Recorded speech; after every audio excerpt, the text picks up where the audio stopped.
ამ სასახლეში ყველას სასიკვდილოდ ეშინოდა მილიონერის ცოლის, ვერავინ ბედავდა მასთან დაპირისპირებას. თანამშრომლები ჩუმად ტიროდნენ, სანამ ის ყველაფერს მანიპულაციითა და სისასტიკით აკონტროლებდა. მაგრამ ყველაფერი იმ დღეს შეიცვალა, როდესაც ამ სახლში ერთი უბრალოდ ამლაგებელი გამოჩნდა.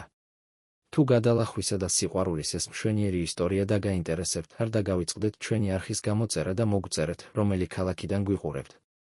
ვაგრძელებთ და სასახლე ამაყად იდგა თბილისის შუაგულში, ვაკის რაიონში, როგორც ღია ფერის ქვებით ნაგები ციხესიმაგრე, რომლის უზარმაზარი ფანჯრები შუადღის მზეს ირეკლავდა. მაღალი გალავნითა და იდეალურად შეკრეჭილი სუროთი გარშემორტყმული მამული მთელ კვარტალს იკავებდა და თითქოს დროში იყო გაყინული, მოწყვეტილი ქალაქის ხმაურს, რომელიც რკინის ჭიშკრის მიღმა გუგუნებდა. უნაკლო ბაღები, მარმარილოს შადრევნები და გარაჟი, სადაც ძვირადღირებული უცხოური მანქანები იდგა, აბსოლუტური სიმდიდრის სურათს ქმნიდა. მაგრამ ვინც ამ ადგილს ახლოს იცნობდა, იცოდა, რომ არქიტექტურული სილამაზისა და აშკარა ფუფუნების მიღმა იყო რაღაც, რაც ჰაერს ამძიმებდა და სიჩუმეს უფრო შემაწუხებელს ხდიდა. მარიამი ჩანთის სახელურს მაგრად უჭერდა ხელს, როდესაც პირველად შეაღო გვერდითე ჭიშკარი. ის 32 წლის იყო, ხრებამდე დაშვებული სწორი ყავისფერი თმითა და დაკვირვებული თვალებით, რომლებიც ირგვლივ ყოველ დეტალს აღიქვამდნენ. მას უბრალო და მოკრძალებული უნიფორმა ეცვა, ისევე როგორც სახლის ყველა სხვა თანამშრომელს, მაგრამ ზურგით უხილავ ტვირთს ატარებდა, რომელსაც იქ ვერავინ წარმოიდგენდა. ის ამ სასახლეში მხოლოდ მარმარილოს იატაკის გასახეხად ან ძვირფასი ჭურჭლის დასალაგებლად არ მოსულა. მას ბევრად უფრო დიდი მიზანი ჰქონდა, მისია, რომელიც თვეების განმავლობაში ყოველი ნაბიჯის დაგეგმვის შემდეგ იკისრა. და აი, ახლა ის საბოლოოდ შიგნით იყო. დიასახლისი, რომელიც მას უკანა შესასვლელთან დახვდა, დაახლოებით 60 წლის ქალი იყო, გამხდარი და წელში მოხრილი, თითქოს მრავალწლიანი შრომის სიმძიმეს მისი სხეული გამოეძერცა. ქალბატონ დარეჯანს დაღლილი თვალები და ღიმილი ჰქონდა, რომელიც ბოლომდე ვერასდროს აღწევდა. ის დაბალ ხმაზე, თითქმის ჩურჩულით ლაპარაკობდა, როდესაც ოთახებს ათვალიერებინებდა და სახლის წესებს უხსნიდა. მარიამმა მაშინვე შეამჩნია, რომ ქალი ხმაურს ერიდებოდა, თითქოს უბრალო ნაბიჯის ხმასაც კი შეეძლო რაღაც საშიშის გაღვიძება. სიჩუმე, უნაკლო სისუფთავე. არც ერთი ნივთი თავისი ადგილიდან დაძრული. არანაირი ზედმეტი ხმაური. ეს იყო პირველი წესები, რომლებსაც დარეჯანი აკანკალებული ხმით იმეორებდა. მარიამი ყურადღებით უსმენდა, ფრთხილად სვამდა კითხვებს და დიასახლისის ყოველ რეაქციას აკვირდებოდა. იმ თვალებში შიში იკითხებოდა. ნამდვილი შიში. ეს არ იყო მხოლოდ სამსახურის დაკარგვის შიშით გამოწვეული ნერვიულობა. ეს რაღაც უფრო ღრმა იყო, თითქოს ქალი უხილავი უფსკრულის პირას ცხოვრობდა. როდესაც ძვირადღირებული ნახატებითა და კეთილშობილი ხის ავეჯით მორთულ ფართო დერეფნებში მიდიოდა, მარიამი გრძნობდა, როგორ ეხვეოდა სასახლის ატმოსფერო ცივი ნისლივით. ყველაფერი ზედმეტად სრულყოფილი იყო. თითოეული ბალიში, თითოეული ლარნაკი, თითოეული ფარდა თითქოს მილიმეტრული სიზუსტით იყო განლაგებული. იმ ადგილას სიცოცხლე არ იგრძნობოდა. არ იყო ადამიანური სითბო. თითქოს სახლი მხოლოდ მისი მბრძანებლის მიერ კონტროლირებადი ჰაერით სუნთქავდა. დიასახლისი ჯერ არ გამოჩენილიყო. დარეჯანი მის სახელს მოწიწებითა და სიფრთხილით ახსენებდა, ქეთევანის წარმოთქმისას ყოველთვის ხმას უწევდა. ყვებოდა, რომ სახლის ქალბატონს სპეციფიკური რუტინა, კაცრი განრიგი და ძალიან მაღალი მოთხოვნები ჰქონდა. ნებისმიერ შეცდომას, რაც უნდა მცირე ყოფილიყო, შეიძლება მძიმე შედეგები მოჰყოლოდა. მარიამმა ბუნებრივად ჰკითხა, დიდი ხანია თუ არა, რაც დარეჯანი აქ მუშაობდა. პასუხს მძიმე ოხრა მოჰყვა. 15 წელი. 15 წელი ამ ოჯახის სამსახურში ხედავდა, როგორ მოდიოდნენ და ქრებოდნენ თანამშრომლები ყოველგვარი ახსნა განმარტების გარეშე, იყო მოწმე ჩუმი ცვლილებებისა, რომელთა კითხვასაც ვერავინ ბედავდა. დარეჯანი დეტალებში არ შედიოდა, მაგრამ უთქმელი სიტყვების სიმძიმე ჰაერში იყო გამოკიდებული. მარიამმა იგრძნო, რომ სწორ ადგილას იყო. ამ სახლში რაღაც ცუდი ხდებოდა და ის მტკიცედ იყო განწყობილი გაეგო რა. პირველი შეხვედრა ქეთევანთან მეორე დილით შედგა. მარიამი ბიბლიოთეკას აწესრიგებდა, როდესაც მარმარილოს კიბეზე მძიმე ნაბიჯების ხმა გაიგონა. ის ფრთხილად შემობრუნდა და დაინახა დაახლოებით 40 წლის ქალი, მაღალი, ელეგანტური, იდეალურად დავარცხნილი ქერათმითა და კრემისფერი კაბით, რომელიც იმაზე მეტი ღირდა, ვიდრე მარიამი მთელი წლის განმავლობაში გამოიმუშავებდა. ქეთევანს ლამაზი სახე, ნაზი ნაკვთები და ღიმილი ჰქონდა, რომელსაც ნებისმიერის მოტყუება შეეძლო. მაგრამ თვალები სხვანაირი იყო. ცივი. გამომთვლელი. თითქოს ყოველთვის გაფასებდნენ, ზომავდნენ, სჯიდნენ. ის მარიამს გადაჭარბებული თავაზიანობით მიესალმა, კითხა წინა გამოცდილებაზე და შეაქო ბიბლიოთეკის მოწესრიგებისთვის. ხმა ტკბილი ჰქონდა, თითქმის დედობრივი, მაგრამ მარიამმა რაღაც შემაშფოთებელი შენიშნა.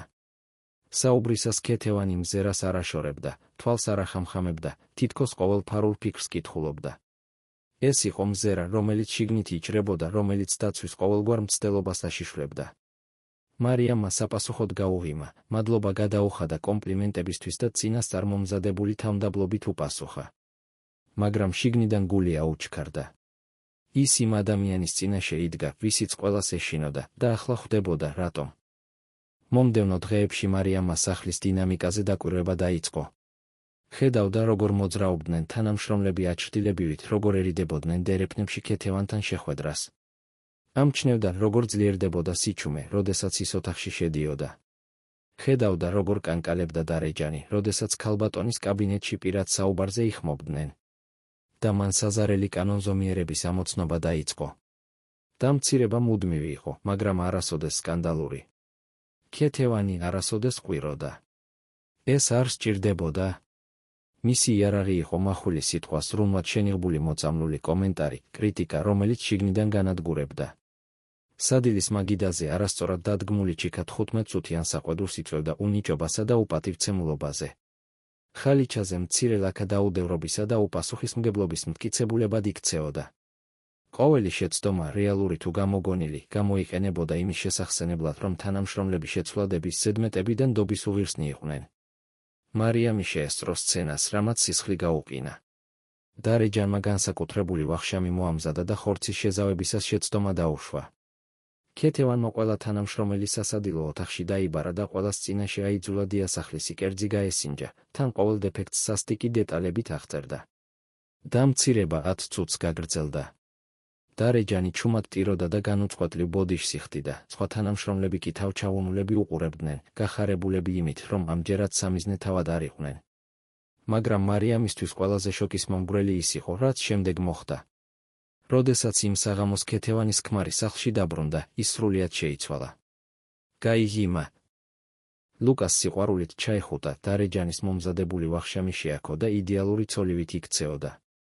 ლუკა 50 წლის კაცი იყო, ჭაღარა თმითა და დაღლილობისგან მოხრილი მხრებით. ის გამოფიტული და შორეული ჩანდა, თითქოს საკუთარ სახლში პარალელურ სამყაროში ცხოვრობდა.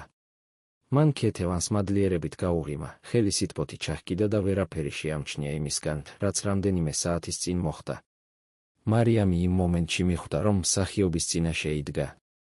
ქეთევანმა ზუსტად იცოდა, როგორ მოქცეულიყო ყოველ სიტუაციაში, როგორ მოეხდინა აღქმის მანიპულირება და სხვადასხვა ადამიანისთვის სხვადასხვა რეალობა შეექმნა. ქმრის წინაშე ერთგული ცოლი იყო. მისი არყოფნისას კი ტირანად იქცეოდა, ვისიც ყველას ეშინოდა. და ყველაზე საშინელი ის იყო, რომ იმ სახლში არავის ჰქონდა გამბედაობა ლუკასთვის სიმართლე ეთქვა. ღამით, როდესაც მამულის უკანა მხარეს გამოყოფილ პატარა ოთახში ისვენებდა, მარიამი ნანახზე ფიქრობდა. ფიქრობდა მიზეზზე, რამაც ამ სასახლეში მოიყვანა. ფიქრობდა ლუკას ოჯახზე, რომელიც წლებია მასთან დაახლოებას უშედეგოდ ცდილობდა. ფიქრობდა გაწყვეტილ მეგობრობაზე, გაუქმებულ შეხვედრებზე, იმ კაცის მზარდ იზოლაციაზე, რომელიც ადრე კომუნიკაბელური და ხელგაშლილი იყო. და ახლა ხვდებოდა, როგორ აშენდა ეს ყველაფერი. ქეთევანს მხოლოდ ლუკას გული კი არ მოეგო. მან ის გარემოცვაში მოაქცია, მოწყვიტა სამყაროს და საკუთარ სახლში ემოციურ პატიმრად აქცია. და ამას ისეთი დახვეწილობითა და სიზუსტით აკეთებდა, რომ გარედან ვერავინ ვერაფერს მიხვდებოდა. საზოგადოებისთვის ქეთევანი სამაგალითო ცოლი იყო. მათთვის კი, ვინც იმავე ჭერქვეშ ცხოვრობდა, ის შიშის განსახიერება იყო. მარიამმა იცოდა, რომ მტკიცებულებები სჭირდებოდა. მხოლოდ მოწმეობა არ კმაროდა. მას სჭირდებოდა რაღაც ხელშესახები, რაც გამოაჩენდა, ვინ იყო ქეთევანი სინამდვილეში. და დარწმუნებული იყო, რომ ეს საიდუმლოებები სადღაც ამ სასახლეში იყო დამალული.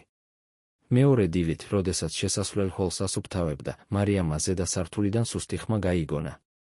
ეს იყო ქალბატონი ელენე, ლუკას ბებია, 83 წლის ქალი, რომელიც სახლის აღმოსავლეთ ფრთაში ცხოვრობდა.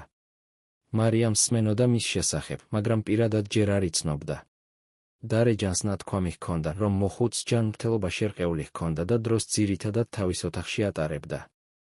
დაინტერესებულმა მარიამმა ჩუმად აირბინა კიბეები და ქალბატონი ელენე ფანჯარასთან სავარძელში მჯდომი დახვდა, რომელიც ბაღებს შორეული მზერით უყურებდა. მოხუცს თეთრი თმა კოსად ჰქონდა შეკრული, ღრმა ნაოჭები ხანგრძლივი ცხოვრების ისტორიას ყვებოდნენ, თვალები კი ასაკის მიუხედავად ჯერ კიდევ ნათლად უელავდა. როდესაც მარიამის ყოფნა იგრძნო, ელენემ თბილად გაიღიმა და ანიშნა, ახლოს მისულიყო. მათ ცოტა ხანს ისაუბრეს. მოხუცმა ახალ თანამშრომელზე ჰკითხა, ამინდზე ისაუბრა და ბაღები შეაქო. მაგრამ უცებ მისი გამომეტყველება შეიცვალა. სერიოზული, თითქმის შეშინებული გახდა და მარიამს ხელზე მოულოდნელი ძალით ჩაეჭიდა. გაუფრთხილდი მას, ჩაიჩურჩულა მოხუცმა. ელენეს სახელი არ უხსენებია, მაგრამ მარიამი ყველაფერს მიხვდა. ლუკას ბებიამ რაღაც იცოდა. რაღაც დაენახა. და გაფრთხილებას ცდილობდა. სანამ მეტის კითხვას მოასწრებდა, ნაბიჯების ხმა გაისმა. ქეთევანი ოთახის კარში თავაზიანი ღიმილითა და წამლების ლანგრით გამოჩნდა.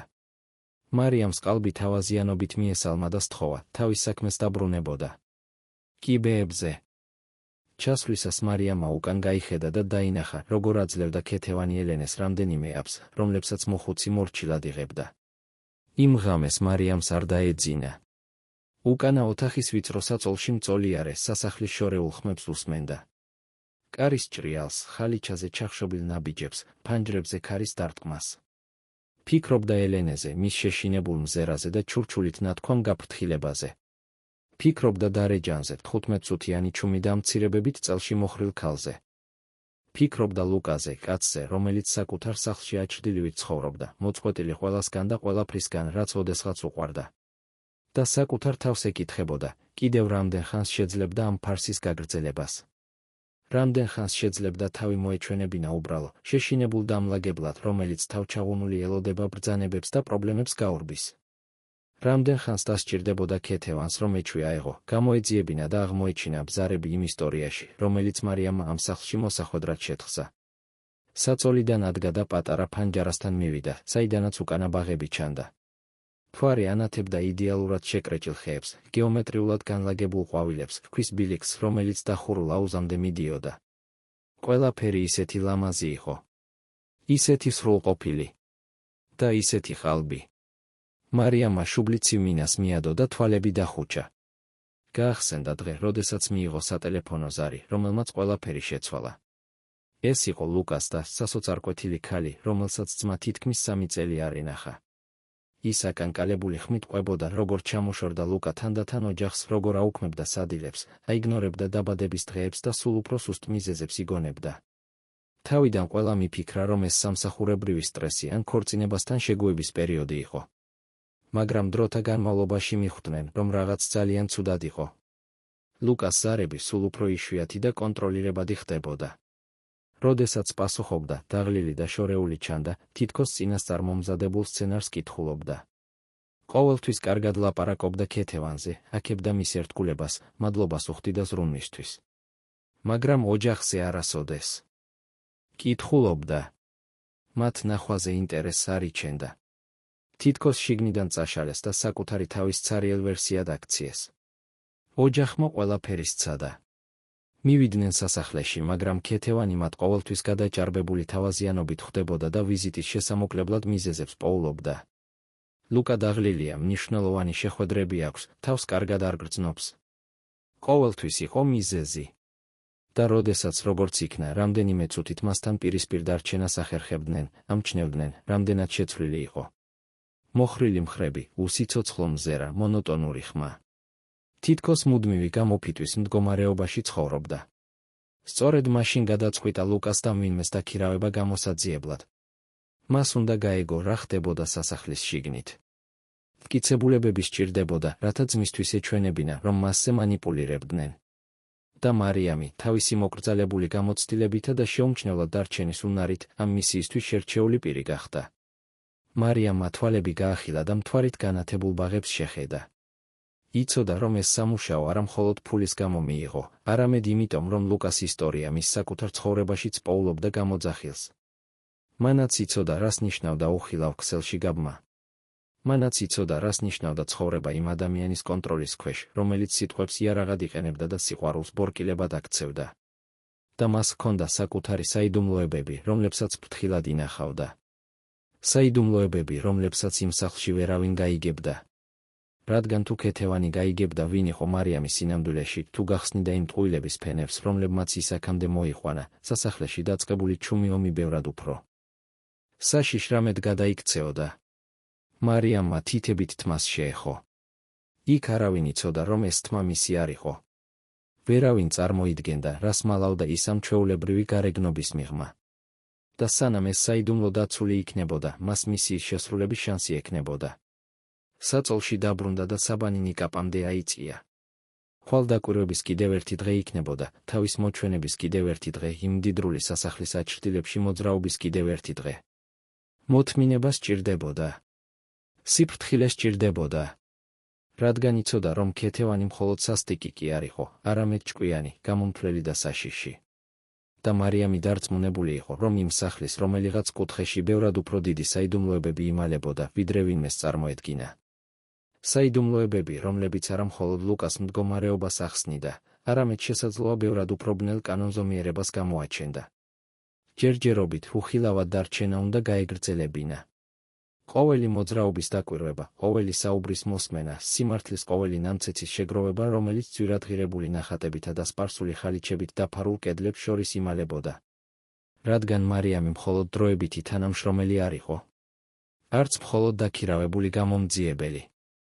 ის იყო ადამიანი, ვისაც კარგად ესმოდა, რას ნიშნავდა შიშით ცხოვრება. ადამიანი, ვინც იცოდა მძიმე საიდუმლოებების ტარების ტკივილი. ადამიანი, ვინც სუსტად იცოდა, როგორი იყო უხილავი ძალის წინაშე თავის სიმცირის შეგრძნება.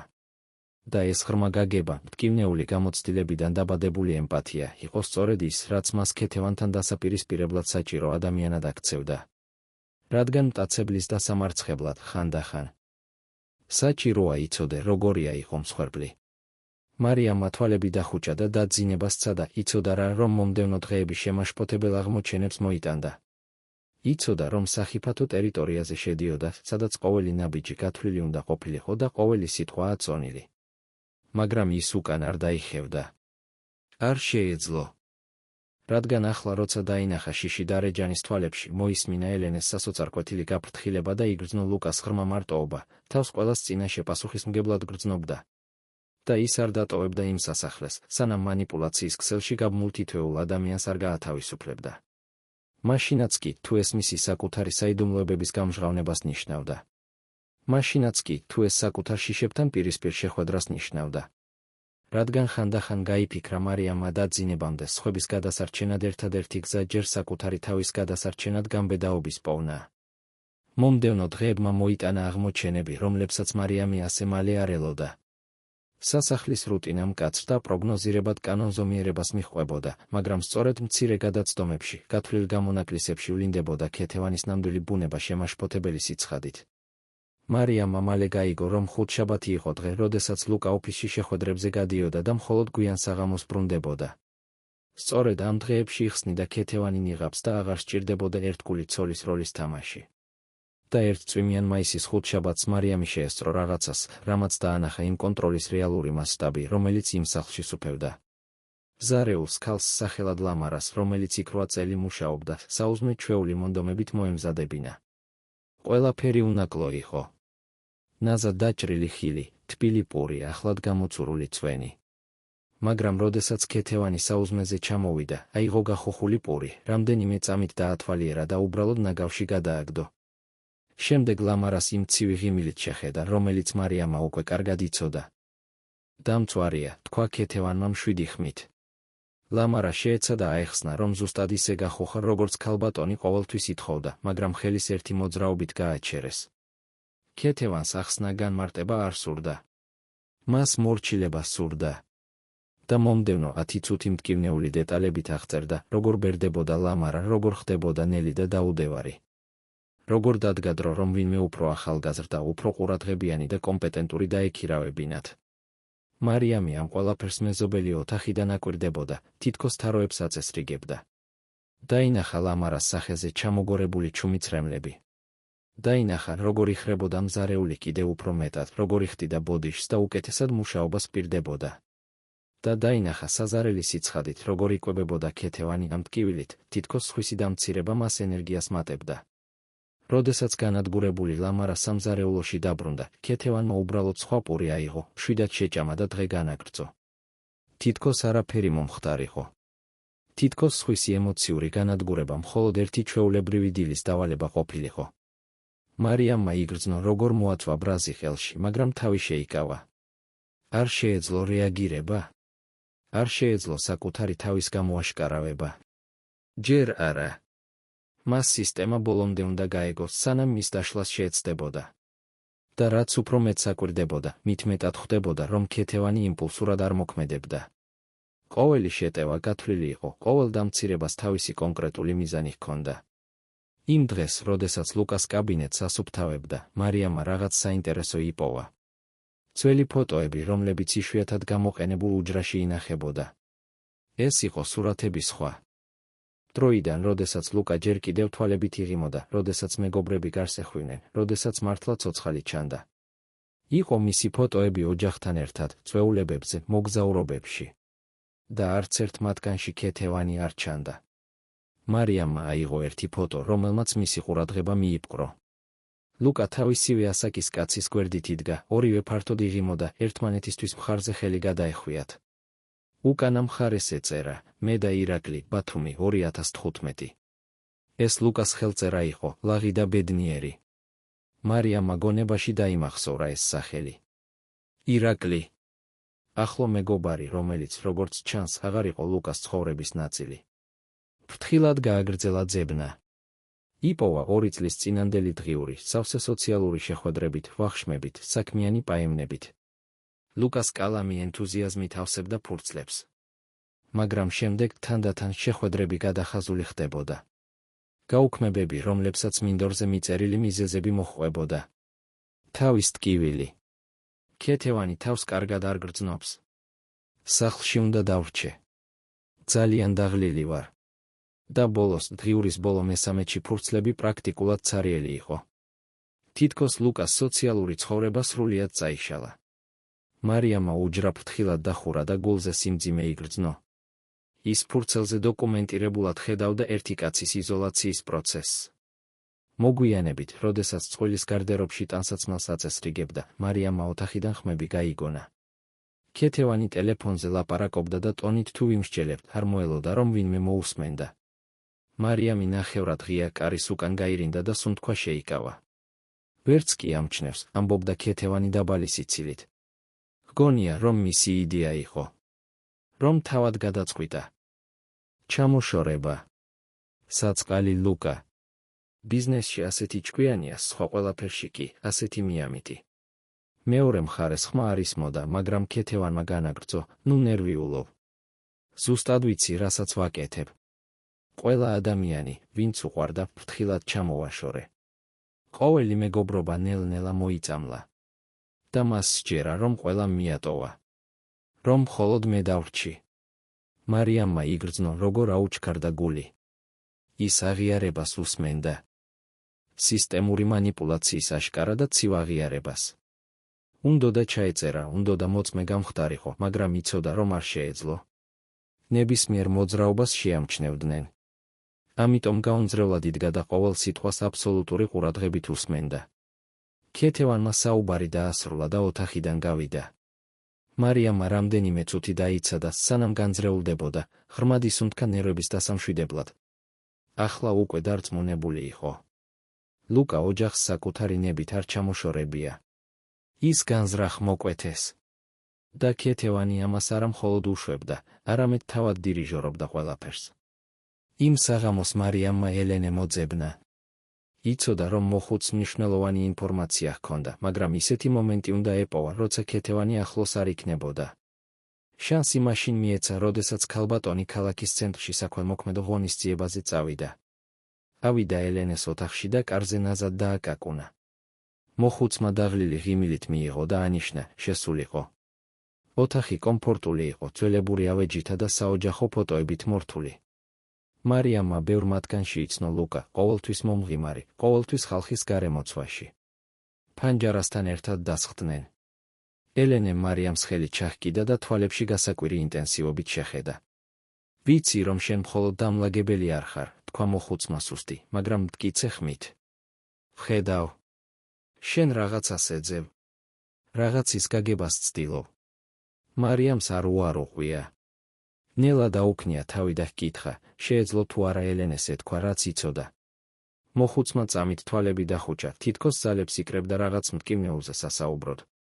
როდესაც ქეთევანი ჩვენს ცხოვრებაში გამოჩნდა 4 წლის წინ, ლუკა დაუცველი იყო, დაიწყო ელენემ. ახლა ხან დიდი სამუშაო კონტრაქტი დაეკარგა. გულგატეხილი იყო, მხარდაჭერა სჭირდებოდა. ის ანგელოზივით გამოჩნდა. ლამაზი, ყურადღებიანი, დაინტერესებული. ლუკას გული რამდენიმე კვირაში მოიგო. ჩვენ კი მიამიტებს გვეგონა, რომ ეს ნამდვილი სიყვარული იყო. მოხუცმა თვალები გაახილა და კედელზე ფოტოებს შეხედა. მაგრამ მალე მივხვდი, რომ რაღაც რიგზე ვერ იყო. პატარა დეტალები. ის ყოველთვის პოულობდა მიზეზს, რომ ლუკას ოჯახი არ მოენახულებინა. ყოველთვის თავის ტკიოდა, როცა სადილს ვგეგმავდით. ყოველთვის იგონებდა საქმეებს, როცა ერთად მოგზაურობას ვაპირებდით.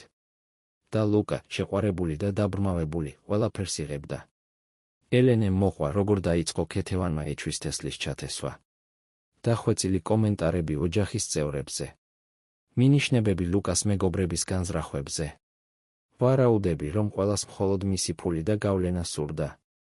და ლუკამ, დასუსტებულმა და მანიპულირებულმა, ამის დაჯერება დაიწყო. ბეცადე გამეფრთხილებინა, განაგრძო მოხუცმა აკანკალებული ხმით. მაგრამ ქეთევანი ძალიან ჭკვიანია. ჩემი წუხილი ეჩვიანობად აქცია. ლუკას დააჯერა, რომ ქორწინებას იმიტომ არ ვიღებდი, რომ მისი კონტროლი მინდოდა. და როცა დაჟინებით მოვითხოვე, მან მიანიშნა, რომ გონება მერეოდა, რომ ასაკმა პარანოიკად მაქცია. მარიამმა მოხუცს ხელი მაგრად მოუჭირა. ჰკითხა იმ წამლებზე, რომლებსაც ხედავდა, როგორ აძლევდა ქეთევანი ყოველ დღე. ელენემ ღრმად ამოიოხრა. ბევრია. იმაზე მეტი, ვიდრე ექიმმა გამოწერა. როცა ვეკითხები, მეუბნება, რომ ახალი მითითებაა, რომ ექიმებს ელაპარაკა. მაგრამ სულ უფრო დაბნეული და დაღლილი ვარ. ხანდახან მიჭირს რაღაცების გახსენება. და როცა ლუკასთვის რაღაც მნიშვნელოვანის თქმა მინდა, სიტყვები თითქოს სწორად არ გამომდის. მარიამმა იგრძნო, როგორ გაიზარდა ბრაზიკლავ. ქეთევანი მხოლოდ ლუკას იზოლაციას კი არ ახდენდა. ის სახლში ერთადერთ ადამიანს ანეიტრალებდა, ვისაც სიმართლის თქმა შეეძლო. წამლებს იყენებდა ელენეს დასაბნევად, რათა ის არასანდო მოწმედ ექცია. ჰკითხა, ხომ არ ახსოვდა რაიმე კონკრეტული, რაც ქეთევანს გაეკეთებინა ან ეთქვა. ელენე დაფიქრდა და უცებ თვალები გაუფართოვდა, თითქოს დავიწყებული მოგონება ამოტივტივდა. ერთი ღამით, რამდენიმე თვის წინ, გამთენიისას გამეღვიძა და სამზარეულოდან ხმები გავიგონე. ნელა ჩავედი და დავინახე, ქეთევანი რაღაცას ურევდა. როცა ჩემი ყოფნა იგრძნო, სასწრაფოდ დამალა და გამიღიმა. თქვა, რომ ლუკასთვის ჩაის ამზადებდა, რადგან მას დაძინება უჭირდა. მაგრამ მისი სახის გამომეტყველება. მარიამ, ასეთი მზერა არავისთან მინახავს. ის ბედნიერი ჩანდა. ბედნიერი იმის მომზადებისას, რაც მისთვის იყო განკუთვნილი. მარიამმა ტანში ჟუანტელი იგრძნო. ჰკითხა, დალია თუ არა ლუკა მის ჩაი. ელენემ დაუდასტურა და აუხსნა, რომ მეორე დღეს ის განსაკუთრებით დაღლილი, დაბნეული და მნიშვნელოვან შეხვედრებზე კონცენტრაციის უნარდაკარგული იყო. ეს იყო პირველი შემთხვევა, როცა მან სამუშაო შეხვედრები გააუქმა, გაიხსენა მოხუცმა. და ამის შემდეგ ეს უფრო ხშირად ხდებოდა. როდესაც ქეთევანი იმ განსაკუთრებულ ჩაის ამზადებდა, ლუკა დღეების განმავლობაში გამოფიტული იყო. ის კი ყველას ეუბნებოდა, რომ ლუკა სტრესის ქვეშაა და ასვენება სჭირდება და არ უნდა შევაწუხოთო. მარიამს მტკიცებულებები სჭირდებოდა. სჭირდებოდა რაღაც ხელშესახები, რაც ქეთევანს უფრო ღრმა მანიპულაციასთან დააკავშირებდა. და იცოდა, რომ ეს მტკიცებულებები სასახლეში სადღაც იყო დამალული.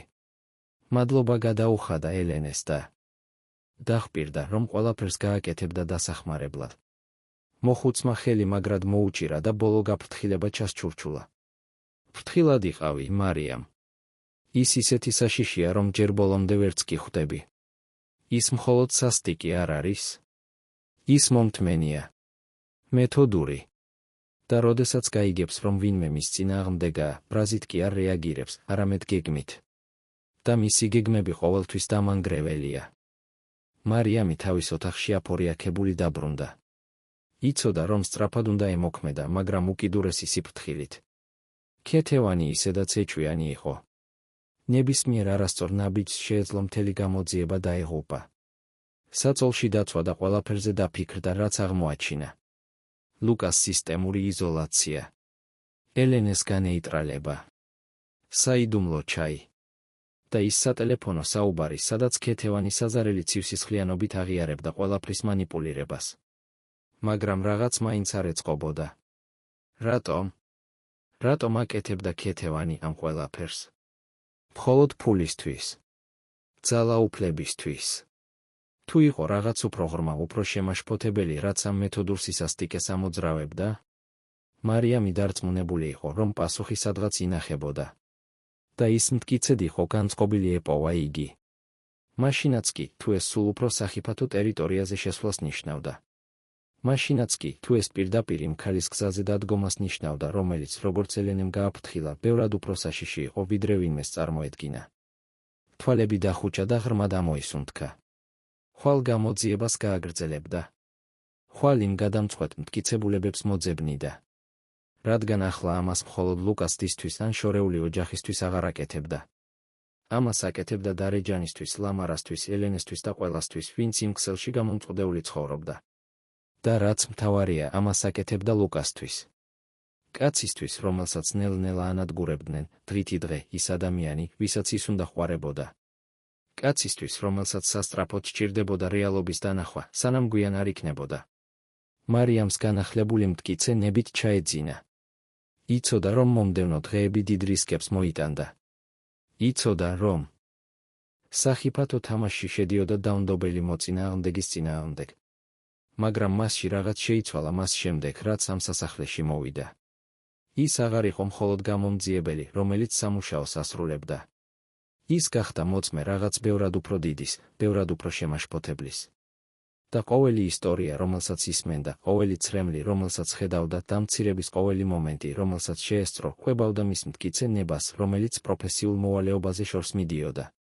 ფიქრობდა ყველა იმ ადამიანზე, ვისაც ცხოვრების განმავლობაში შეხვედროდა. ადამიანებზე, რომლებიც წლობით ცხოვრობდნენ დამანგრევალ ურთიერთობებში, შიშის, სირცხვილის ან ემოციური დამოკიდებულების გამო გამომწყვდეულები. ადამიანებზე, რომლებმაც საკუთარი თავი ნელ-ნელა დაკარგეს, დღითი დღე, სანამ იმის აჩრდილებად არ იქცნენ, რაც ოდესღაც იყვნენ. და ფიქრობდა საკუთარ თავზე. იმ მომენტებზე, როდესაც თავადაც გრძნობდა თავს პატარად, უხილავად, უღირსად. იმ ნაციბურებზე, რომლებსაც ჩვეულებრივი გარეგნობის ქვეშ მალავდა. იმ მომენტებზე, როდესაც შიშმა თითქმის მთლიანად პარალიზება გაუკეთა. მაგრამ ის უკან არ დაიხევდა. არ შეეძლო. რადგან ახლა, როცა სიმართლე დაინახა, ვეღარ შეძლებდა თავი მოეჩვენებინა, თითქოს არაფერი იცოდა. და სანამ იმ ადამიანების გათავისუფლების შანსი არსებობდა, ის ბრძოლას გააგრძელებდა. გამოძიებას გააგრძელებდა. მტკიცებულებების ყოველი ნამცეცის შეგროვებას გააგრძელებდა, სანამ ტყუილების იმპერიის დასამხობად საკმარისი არ ექნებოდა. მაშინაც კი, თუ ეს საკუთარ შიშებთან დაპირისპირებას ნიშნავდა. მაშინაც კი, თუ ეს საკუთარი საიდუმლოებების გამჟღავნებას ნიშნავდა.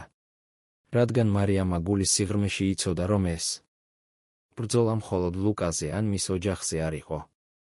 ეს იყო ქეთევანისნაირი ადამიანების ყველა ჩუმი მსხვერპლის შესახებ. ეს იყო ყველა იმ შემთხვევის შესახებ, როდესაც შიშმა გამბედაობაზე გაიმარჯვა. ეს იყო ყალბი ღიმილებისა და მდიდრული სასახლეების მიღმა დამალული ყველა სიმართლის შესახებ. ეს იყო თითოეული ადამიანის შესახებ, ვისაც ოდესმე მოუწია არჩევანის გაკეთება ტყუილის უსაფრთხოებასა და სიმართლის რისკს შორის. და მარიამმა იმ მდიდრული სასახლის უკანა ოთახის ვიწრო საწოლში მწოლიარემ, სადაც შიში უხილავი აჩრდილივით მბრძანებლობდა, თავისი არჩევანი გააკეთა. მან სიმართლე აირჩია. ბრძოლა აირჩია. აირჩია დაეჯერებინა, რომ ისეთი ძლიერი და სასტიკი მოწინააღმდეგის წინააღმდეგაც კი, როგორიც ქეთევანი იყო, იმედი მაინც არსებობდა. და მარიამი მზად იყო ეს სიმართლე სინათლეზე გამოეტანა. რა ფასადაც უნდა დაჯდომოდა. შესაძლებლობა სამშაბათ დილით გაჩნდა. ქეთევანი ვერაში საქველმოქმედო სადილზე წავიდა და დარეჯანის თქმით, ასეთ ღონისძიებებზე მინიმუმ 4 საათს ატარებდა. ლუკა ქალაქის ცენტრში შეხვედრაზე იყო. სასახლეში სიჩუმეს უფევდა, მხოლოდ თანამშრომლები მოძრაობდნენ ოთახებში ჩუმად. მარიამმა იცოდა, რომ ეს ის მომენტი იყო. კიბეებზე ავიდა, ცდილობდა ნერვიულობა დაეძლია, რაც გულს აჩქარებით უცემდა. რბილ ხალიჩაზე ყოველი ნაბიჯი ყურებში ეკოსავით ესმოდა. წყვილის ოთახის კართან მივიდა, ირგვლივ მიმოიხედა და ოქროსფერი სახელური დაატრიალა. ოთახი უზარმაზარი და მდიდრული იყო. ცენტრში უზარმაზარი საწოლი იდგა, კრემისფერი აბრეშუმის ზეწრებით დაფარული. იქ იყო საგარდერობო ოთახი, რომელიც მარიამის ოთახზე დიდი იყო, ტანსაცმელი ფერებისა და სეზონების მიხედვით იყო დალაგებული. ფანჯრები წინა ბაღებს გადახურებდა და დილის შუქი რბილად შემოდიოდა სელის ფარდებში. მარიამმა ქეთევანის საწერმა გიდიდან დაიწყო. უჯრები ფრთხილად გამოაღო, ათვალიერებდა დოკუმენტებს, სავიზიტო ბარათებს, ბოლოდროინდელ დღიურებს. ყველაფერი სრულიად ნორმალური ჩანდა. სოციალური მიმოწერა, ღონისძიებების მოსაწვევების ჩანაწერები შეხვედრებზე. არაფერი, რაც სახლის დიასახლისის ნამდვილ ბუნებას გამოავლენდა. შემდეგ საგარდერობოში გადავიდა. ეძებდა ძვირადღირებულ ტანსაცმელს შორის, ამოწმებდა მაღალ თაროებს, ათვალიერებდა იმპორტირებული ფეხსაცმლის ყუთებს. იმედს უკვე კარგავდა, როდესაც რაღაც უცნაური შენიშნა. საგარდერობოს ბოლოს, სადღესასწაულო კაბების რიგის უკან, ხის პანელებით დაფარულ კედელში პატარა, თითქმის შეუმჩნეველი კარი იყო. მარიამმა კაბები გვერდზე გადასწია და კარი დაათვალიერა. საკეტი არ ჰქონდა, მხოლოდ უბრალო ურდული. ღრმად ამოისუნთქა და ნელა გამოაღო, ელოდა რომ სეიფს ან მნიშვნელოვან დოკუმენტებს იპოვიდა. ნანახმა სისხლი გაუყინა. ეს იყო პატარა სივრცე, თითქმის საიდუმლო კარადა. და მის შიგნით, ავადმყოფური სიზუსტით დალაგებული, ფეხსაცმლის ყუთები ეწყო. მაგრამ მარიამმა ინსტინქტურად იცოდა, რომ იქ ფეხსაცმელი არ იდო. პირველი 5 აკანკალებული ხელებით აიღო და გახსნა. ფოტოები. ათეულობით ფოტო. მაგრამ ეს არ იყო ჩვეულებრივი საოჯახო ან სამოგზაურო სურათები. ეს იყო ადამიანების ფოტოები აბსოლუტური დაუცველობის მომენტში. კაცები, რომლებიც სტიროდნენ. ქალები სასოწარკვეთილი გამომეტყველებით. ემოციური ტკივილით დანგრეული სახეები. და ყოველ ფოტოზე სასტიკი სიზუსტით აღბეჭდილი იყო ზუსტად ის მომენტი, როდესაც ეს ადამიანი ტყდებოდა. მარიამი ფოტოებს მზარდი საშინელებით ათვალიერებდა. ზოგიერთი სახე ბიზნეს ჟურნალებიდან და სოციალური ღონისძიებებიდან იცნო. წარმატებული ბიზნესმენები, საზოგადო მოღვაწეები, ადამიანები, რომლებსაც თითქოს სრულყოფილი ცხოვრება ჰქონდათ.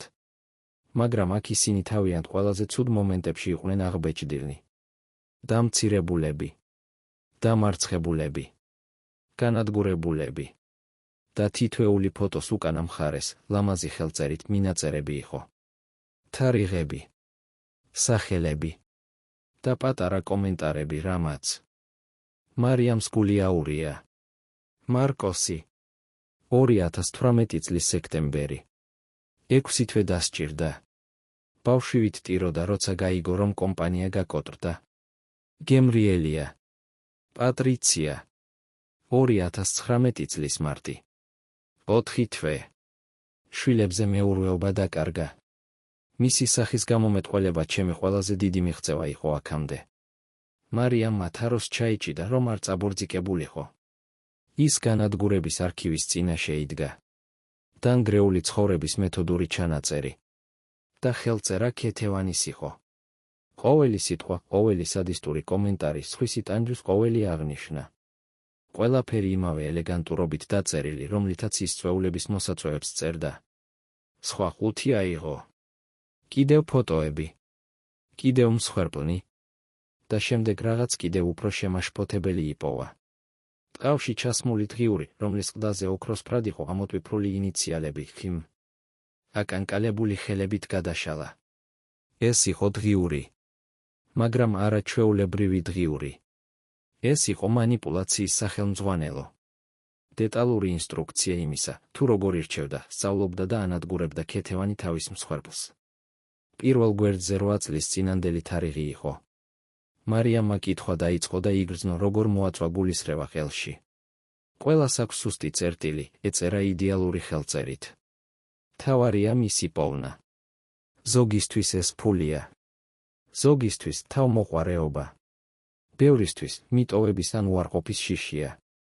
საიდუმლო იმაშია, რომ დააკვირდე, შეისწავლო, გაიგო რა ამუშავებს ამ ადამიანს.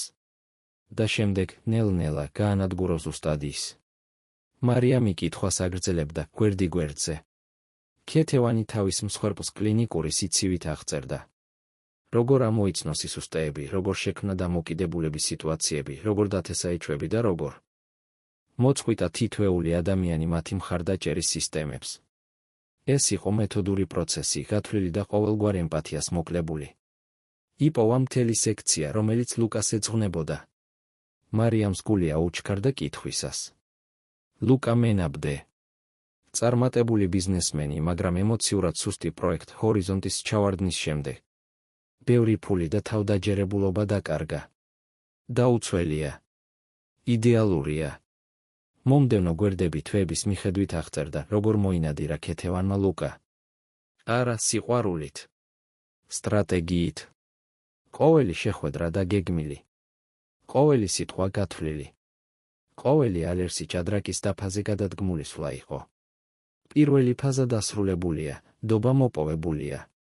სჯერა, რომ მე ვარ ერთადერთი ადამიანი, ვისაც ის მართლა ესმის. შემდეგი ნაბიჯი, იზოლაცია. მარიამი მზარდი საშინელებით კითხულობდა, როგორ აღწერდა ქეთევანი თავის მეთოდებს. როგორ თესავდა ეჭვს ლუკას ოჯახის წევრებზე. როგორ ქმნიდა სიტუაციებს, სადაც მისი მეგობრები ეგოისტებად ან ანგარებიანებად ჩანდნენ. როგორ იგონებდა ავადმყოფობებსა და ემოციურ კრიზისებს იმ მომენტებში, როდესაც ლუკა სოციალურ შეხვედრებს გეგმავდა. და ამან იდეალურად იმუშავა, წერდა ქეთევანი. 2 წელიწადში ლუკამ ყველასთან გაწყვიტა კავშირი. ოჯახს გონია, რომ მან მიატოვა ისინი. მეგობრებს სჯერათ, რომ შეიცვალა. მაგრამ სიმართლე ისაა, რომ მე უბრალოდ ყველა სხვა გავლენა მოვაშორე. ახლა მას მხოლოდ მე ვყავარ. მხოლოდ ჩემზეა დამოკიდებული. და ეს აბსოლუტურ ძალაუფლებას მაძლევს. მარიამს კითხვის შეწყვეტა მოუხდა. ღრმად ისუნთქა ცდილობდა ბრაზი მოეთოკა, რომელიც მკერდში ეწვოდა. ეს არ იყო სიყვარული. არც კი აკვიატება. ეს იყო სუფთა სადიზმი. ქეთევანს ლუკა არ უყვარდა. მან ის სამიზნედ აირჩია. როგორც ექსპერიმენტი. როგორც კიდევ ერთი მსხვერპლი თავის მაკაბრულ კოლექციაში. დღიურის ფურცვლა განაგრძო და იპოვა რაღაც, რამაც სრულიად გააშეშა. წითელი სანიშნით მონიშნული სექცია. გვერდის სათაური იყო, განსაკუთრებული შემთხვევები.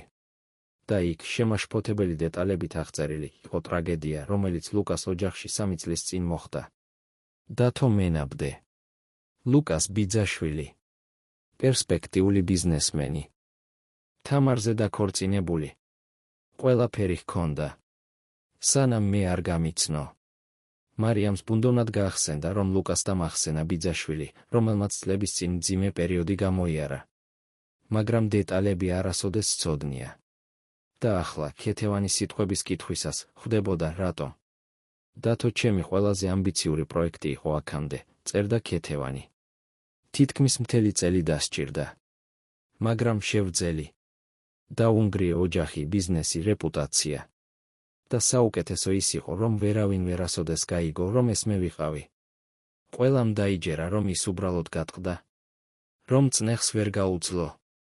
მარიამმა იგრძნო, როგორ აეცვა თვალები ცრემლებით. ქეთევანს მხოლოდ ლუკა კი არ გაენადგურებინა. მან უკვე გაანადგურა სხვა ადამიანი იმავე ოჯახიდან ადრე. და ვერავინ ვერაფერი შენიშნა. ვერავინ დააკავშირა ფაქტები. აქამდე. კითხვა განაგრძო, გაიგო, როგორ დაუახლოვდა ქეთევანი დათოს წლების წინ სხვა სახელით, როგორ შექმნა სიტუაციები, რომლებმაც ის ბიზნესში დამანგრევალ გადაწყვეტილებებამდე მიიყვანა. როგორ ჩაუდო ყალბი მტკიცებულებები, რომლებმაც მისი ქორწინება დაანგრია. როგორ დაგეგმა მისი სოციალური დაცემა. და როდესაც დათოსთან დაასრულა, უბრალოდ გაქრა მისი ცხოვრებიდან და წლების შემდეგ ლუკას მხსნელად მოევლინა. კავშირი ვერავინ დაინახა. ოჯახები ერთმანეთთან ბევრს არ ურთიერთობდნენ, ქეთევანი კი სხვადასხვა დროს სხვადასხვა სახელს იყენებდა. მარიამმა დღიური აკანკალებული ხელებით დახურა. ხელთ ეჭირა საბოლოო მტკიცებულება იმისა, რომ ქეთევანი მხოლოდ სასტიკი ცოლი კი არ იყო, არამედ სისტემური მტაცებელი. ადამიანი, რომელიც ირჩევდა მსხვერპლს, სწავლობდა მათ სისუსტეებს და მეთოდურად ანადგურებდა. და ამას აკეთებდა არასაჭიროების ან ფინანსური სარგებლის გამო. აკეთებდა სიამოვნებისთვის, ძალაუფლებისთვის, სხვისი ცხოვრების განადგურების სადისტური კმაყოფილებისთვის. ყველაფერი უნდა გადაეღო. ტელეფონი ამოიღო და დღიურის ყოველი მნიშვნელოვანი გვერდის, ყოველი შემაშფოთებელი ფოტოს გადაღება დაიწყო. მაგრამ ისე იყო კონცენტრირებული, რომ დერეფანში მოახლოებული ნაბიჯების ხმა ვერ გაიგონა. ოთახის კარი გაიღო. მარიამი გაშეშდა. ნელა შემობრუნდა და დაინახა ქეთევანი, რომელიც შესასვლელში იდგას საყიდლების ჩანთით ხელში და ცივი ღიმილით ტუჩებზე. მათ შორის ჩამოწოლილი სიჩუმე მძიმე იყო, საფრთხით სავსე. რამე კონკრეტულს ეძებ, მარიამ. ქეთევანის ხმა მშვიდი იყო, თითქმის თავაზიანი. მაგრამ თვალებში ის მტაცებლური ელვარება ჰქონდა, რომელიც მარიამმა უკვე კარგად იცოდა.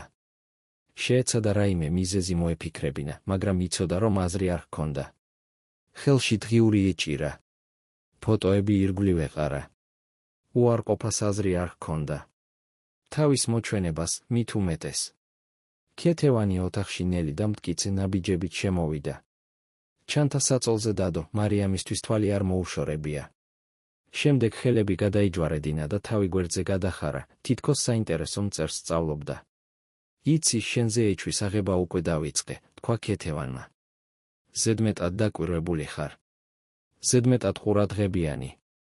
ზედმეტად მამაცი დარეჯანის დასაცავად იმ დღეს. ეს არ არის უბრალოდ ამლაგებლის დამახასიათებელი საქციელი. მარიამმა დღიურს მაგრად ჩაავლო ხელი. იცოდა, რომ საფრთხეში იყო. იცოდა, რომ ქეთევანი არ დააყოვნებდა მის განადგურებას, როგორც ბევრი სხვა გაანადგურა. მაგრამ მისმა ერთმა ნაწილმა, იმ ნაწილმა, რომელმაც ბრძოლა გადაწყვიტა ფასის მიუხედავად, შიშის ჩვენებაზე უარი თქვა. ვინ? გამოგგზავნა აქ. ქეთევანის კითხვამ სიჩუმე გაკვეთა. ლუკას ოჯახმა. არასოდეს ნებდებიან, არა?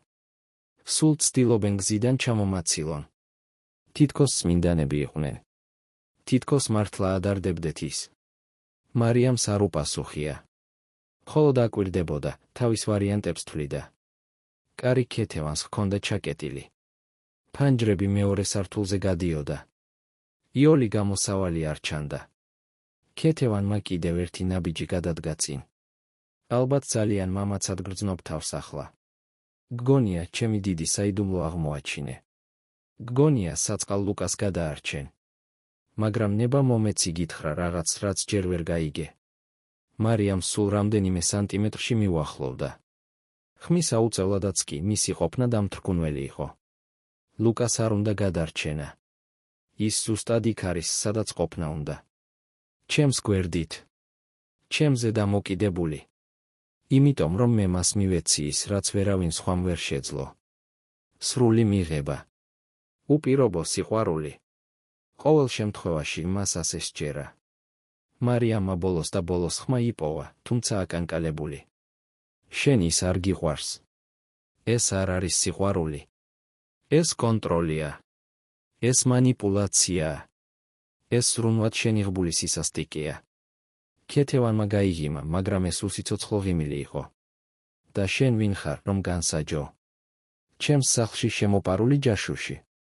ვიღაც, ვინც ყოველდღე იტყუება იმაზე, თუ ვინ არის სინამდვილეში. მე მაინც გულწრფელი ვარ ჩემს განზრახვებში. ლუკასთან? არა. მაგრამ საკუთარ თავთან. ყოველთვის. მარიამს დღიური სწრაფი მოძრაობით გამოართვა. ალბათ ფიქრობ, რომ ახლა ლუკასთან გაიქცევი. დღიურს აჩვენებ. ყველაფერს გამოაშკარავებ. მაგრამ ნება მომეცი ერთი კითხვა დაგისვა. მართლა გგონია, რომ ის შენ დაგიჯერებს. თანამშრომელს, რომელსაც ორი კვირა აიცნობს. ჩემს წინააღმდეგ ცოლის. წინააღმდეგ, რომელიც 4 წელია მის გვერდითაა. მარიამ მატანში ჟრუანტელი იგრძნო, რადგან იცოდა, რომ ქეთევანი მართალი იყო. ლუკა ისე იყო დაპროგრამებული, ისე მანიპულირებული, რომ სავარაუდოდ უარყოფდა ნებისმიერ მტკიცებულებას, რომელიც ეწინააღმდეგებოდა იმ ხაზს, რომელიც ქეთევანზე ჰქონდა შექმნილი. იცი, რას ვიზამ? ქეთევანმა დღიური სამალავში დააბრუნა. არ გაგაგდებ. არ ვიყვირებ. სცენას არ მოვაწყობ. დაგტოვებ. იმიტომ რომ შენი განადგურება ბევრად უფრო საინტერესო იქნება, თუ ნელა მოხდება. და მე უკვე ზუსტად ვიცი როგორ. კიდევ უფრო მიუახლოვდა, მარიამის პირად სივრცეში სრულად შეიჭრა. სანამ გარეთ ვიყავი, შენზე რამდენიმე რამ გავიგე. რამდენიმე ზარი განვახორციელე. საჭირო ხალხს ველაპარაკე. და იცი რა ვიპოვე. მარიამს გული გაუჩერდა. შენ არ ხარის ვინც ამბობ, განაგრძო ქეთევანმა იმავე სასტიკი ღიმილით. და გაქვს საკუთარი საიდუმლოებები. საიდუმლოებები, რომელთა დასამალადაც ყველაფერს გააკეთებდი. ასე რომ, აი რა მოხდება. შენ ამ სახლში მუშაობას გააგრძელებ. თავის მოჩვენებას გააგრძელებ. და თუ ეცდები ჩემზე რამე გაუმჟღავნო ლუკას ან ვინმეს, მე შენზე ყველაფერს გამოვაშკარავებ. ყოველ დეტალს. ყოველ ტყუილს. ყოველ სირცხვილს, რომელსაც ატარებ. მარიამი შეეცადა არ ეჩვენებინა პანიკა, რომელსაც გრძნობდა. როგორ შეძლო ქეთევანმა ამის გაგება? ზუსტად რა იცოდა მან? ქეთევანი უკან დაიხია და კარისკენ წავიდა. მოგესალმები თამაშში, მარიამ. თუ შენი ნამდვილი სახელით მოგმართო, კითხვა ჰაერში დატოვა და ოთახიდან გავიდა. მარიამი კი მარტო დარჩა იმ მძიმე რეალობასთან, რომ მან თავისი მოწინააღმდეგე სრულიად არასათანადოდ შეაფასა. ომი დაიწყო. და ქეთევანმა ახლახან აჩვენა, რომ ბევრად უკეთ თამაშობდა, ვიდრე მარიამს წარმოედგინა. მომდევნო დღეები ყველაზე დაძაბული იყო, რაც კი მარიამს ოდესმე განეცადა. ქეთევანს აშკარა არაფერი გაუკეთებია. არ დაპირისპირებია საჯაროდ. არ გაუმჟღავნებია თავისი აღმოჩენები. მაგრამ მუქარა ჰაერში მძიმე ღრუბელივით ეკიდა, იგრძნობოდა ყოველ მზერაში, ყოველ შემთხვევით შეხვედრაში სასახლის დერეფნებში. მარიამი მუშაობას აგრძელებდა, ცდილობდა ნორმალურობის იერი შეენარჩუნებინა. მაგრამ მუდმივად გრძნობდა ქეთევანის თვალებს საკუთარ თავზე. აკვირდებოდა. სწავლობდა. გეგმავდა. და შემდეგ დაიწყო დახვეწილი პროვოკაციები. ხუთშაბათ დილით, როდესაც მარიამი მისაღებ ოთახს აწესრიგებდა, ქეთევანი სილამაზის ჟურნალით ხელში შემოვიდა. დივანზე ელეგანტურად დაჯდა და ფურცლა დაიწყო. ხმამაღლა აკეთებდა კომენტარებს. შეხედეთ, მის მოვლის რა ახალი საშუალებებია, თქვა ისეთ, თითქოს თავისთვის ლაპარაკობდა. გასაკვირია, როგორ განვითარდა ესთეტიკური მედიცინა. დღეს ნებისმიერ ადამიანს შეუძლია იდეალური თმა ჰქონდეს. მათაც კი, ვინც პრობლემებით დაიბადა. მათაც კი, ვინც ტრავმა გადაიტანა. ხმას ჩვეულებრივი ტონი ჰქონდა, მაგრამ მარიამმა სიტყვებში განზრახული დარტყმა იგრძნო. ბალიშების გასწორება შეწყვიტა და ქეთევანს შეხედა. ქალბატონმა ტკბილად გაიღიმა და განაგრძო. ერთხელ ერთ ქალს ვიცნობდი, რომელსაც იშვიათი მდგომარეობა ჰქონდა. მთელი თმა ჯერ კიდევ ბავშვობაში დასცვივდა. ისეთ სრულყოფილ პარიკებს ატარებდა, რომ ვერავინ ვერაფერს ხვდებოდა. მაგრამ წარმოიდგინე, რა სიმძიმეა ამ საიდუმლოს ტარება ყოველ დღე. გამჟღავნების მუდმივი შიში. მარიამმა იგრძნო, როგორ გაეკინა სისხლი ძარღვებში. ქეთევანმა იცოდა. რაღაცნაირად ეპოვა მისი ყველაზე ღრმა საიდუმლო, ნაციბური, რომელსაც 8 წლის ასაკიდან ატარებდა, როდესაც საშინელმა შემთხვევამ თმის გარეშე დატოვა, რომელიც მას შემდეგ აღარ გაზრდია. სირცხვილი, რომელიც აჩრდილივით სდევდა. დამცირება, რომელიც სკოლაში გადაიტანა, როდესაც სასტიკმა თანაკლასელებმა ყველას წინაშე თავსაფარი მოჰგლიჯეს და მისი ტკივილი სანახაობად აქციეს. ტრავმა, რომელმაც ჩამოაყალიბა ის, ვინც იყო, რომელმაც დამალვა ასწავლა, დაცვის ფენების აგება, არავის სრული ნდობა. გაახსენდა მძიმე წლები. სააბაზანოში ტირილით გატარებული ღამეები. სარკე, რომელშიც ჩახედვას ერიდებოდა. უცხოების მუდმივი კითხვები. კეთილგანწყობილი, მაგრამ მტკივნეული შემოთავაზებები სასწაულმოქმედი მკურნალობის შესახებ. და ბოლოს 13 წლამდე, როდესაც თავისი პირველი ხარისხიანი პარიკი მიიღო და წლების შემდეგ პირველად იგრძნო, რომ შესაძლოა სხვებს შერეოდა. რომ შესაძლოა მხოლოდ ერთი ჩვეულებრივი ადამიანი ყოფილიყო ბრბოში. მაგრამ შიშს ის არასოდეს მიუტოვებია ბოლომდე. მხილების შიში. შიში იმისა, რომ ვინმე თმაზე მოკაჩავდა და სიმართლეს გამოაჩენდა. სიახლოვის შიში ნებისმიერი სიტუაციისას, სადაც მისი საიდუმლო შეიძლებოდა გამჟღავნებულიყო. ამ შიშმა განსაზღვრა მისი ცხოვრებისეული არჩევანი, ურთიერთობები, კარიერა. და ახლა ქეთევანმა ზუსტად ეს ჭრილობა იპოვა და მზად იყო ის მთელი სამყაროს წინაშე გაეხსნა. ქეთევანმა ჟურნალი დახურა და პირდაპირ მარიამს შეხედა. ალბათ საშინელებაა იმის შიშით ცხოვრება, რომ ვინმე გაიგებს ვინ ხარ სინამდვილეში. ან უფრო სწორად, რას მალავ სინამდვილეში.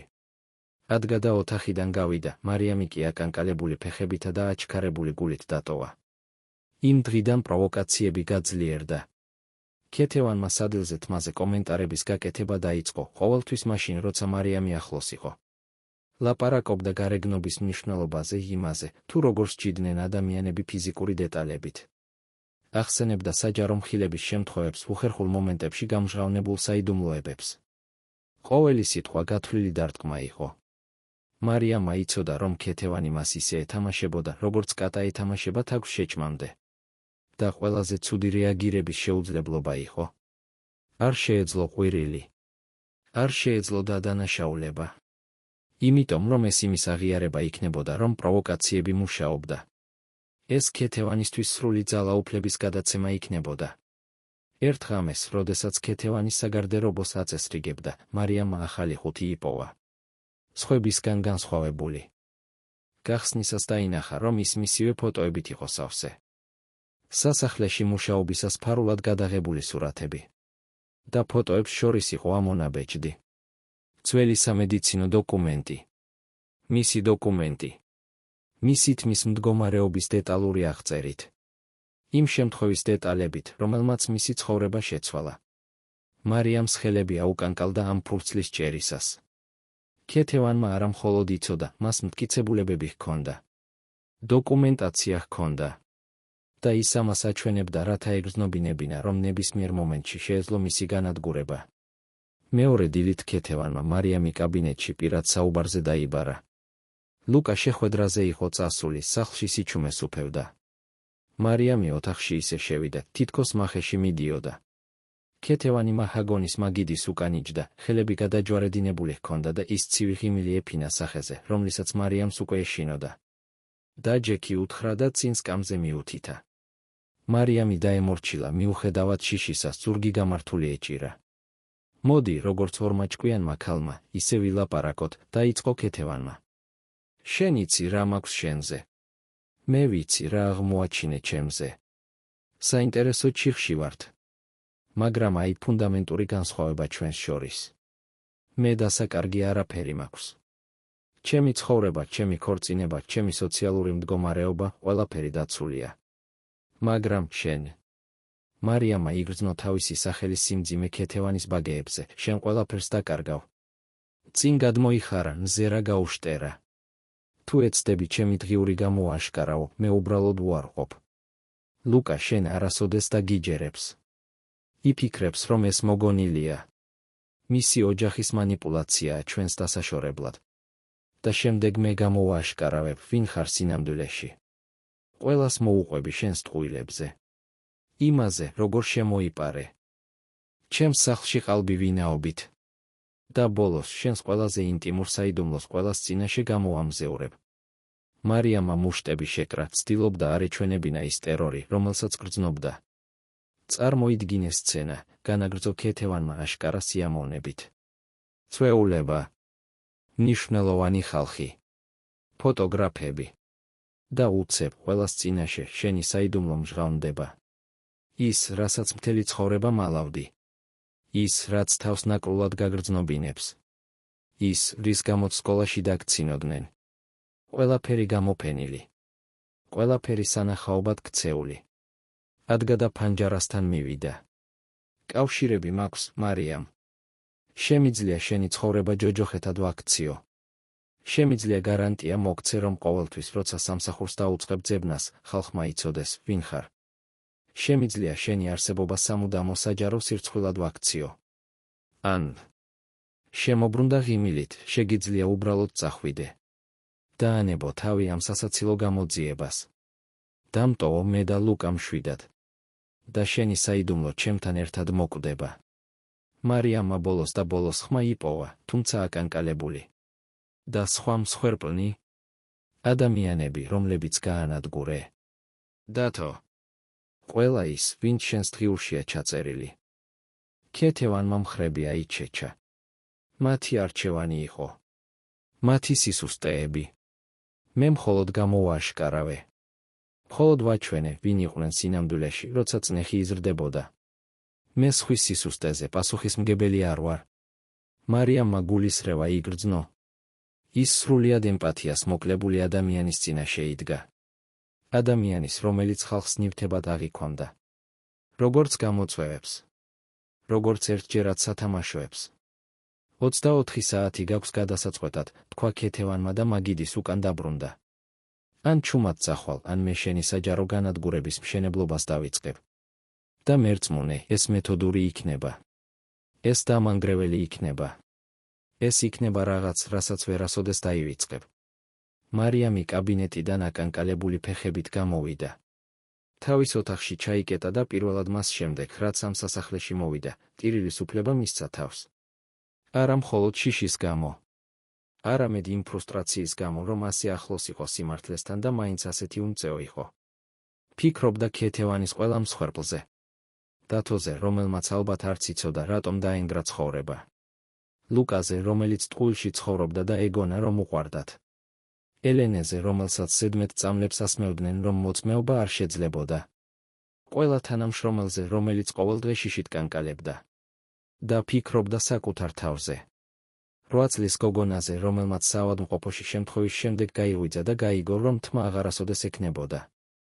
თანაკლასელების სასტიკ ციცილზე. სარკის წინდაღურილ ცრემლებზე. იმ დღეზე, როცა 13 წლის ამ პირველი პარიკი მიიღო და იგრძნო, რომ შესაძლოა კვლავ ნორმალური გამხდარიყო. მაგრამ ისიც გაახსენდა, როდის გადაწყვიტა, რომ ამას უფლებას არ მისცემდა განესაზღვრა მისი ცხოვრება. რომ სირცხვილს გამარჯვების უფლებას არ მისცემდა. რომ იპოვიდა გზებს ცხოვრებისთვის, მიუხედავად მხილების მუდმივი შიშისა. და ახლა 20 წლის შემდეგ ის ისევ იმავე ადგილას იყო. მხილების შიშის პირისპირ. განსჯის შიშის პირისპირ. საჯარო დამცირების შიშის პირისპირ. მარიამმა ცრემლები შეიშრო და ღრმად ამოისუნთქა. მას არჩევანი ჰქონდა გასაკეთებელი. და იცოდა, რომ რაც უნდა გადაეწყვიტა, ძველებურად აღარაფერი იქნებოდა. იმ ღამეს ვერ დაიძინა. საწოლში ითვა, ჯერს უყურებდა და თავის ვარიანტებს წონიდა. შეეძლო დანებებულიყო. წასულიყო. თავისი საიდუმლო დაეცვა და ეცადა დაევიწყებინა ყველაფერი, რაც აღმოაჩინა. ეს ყველაზე უსაფრთხო არჩევანი იქნებოდა. არჩევანი, რომელიც მის სიმშვიდეს დაიცავდა. მაგრამ შემდეგ ლუკაზე ფიქრობდა. იმაზე, როგორ იხრებოდა ის, როცა ქეთევანი ახლოს იყო. მის ჩამქრალ თვალებზე. ცხოვრებაზე, რომელიც მას ნელ-ნელა მოჰყარეს, დღითიდღე, ისე რომ ვერც კი შეამჩნია. და ფიქრობდა ყველა იმ ადამიანზე, ვისაც ქეთევანი მომავალში გაანადგურებდა. იმიტომ, რომ მისნაირი ქალები არ ჩერდებიან. სინანულს არ გრძნობენ. ისინი უბრალოდ აგრძელებენ ნადირობას, განადგურებას, მსხვერპლთა შეგროვებას ტროფეებივით. გათენდა ისე, რომ მარიამს გადაწყვეტილება არ ჰქონდა მიღებული. დაღლილი ადგა და თავისი ჩვეული რუტინა დაიწყო. მაგრამ მთელი დღის განმავლობაში ულტიმატუმის სიმძიმეს მხრებზე გრძნობდა. ქეთევანი მას შორიდან აკვირდებოდა. არაფერს ამბობდა. მხოლოდ იღიმებოდა.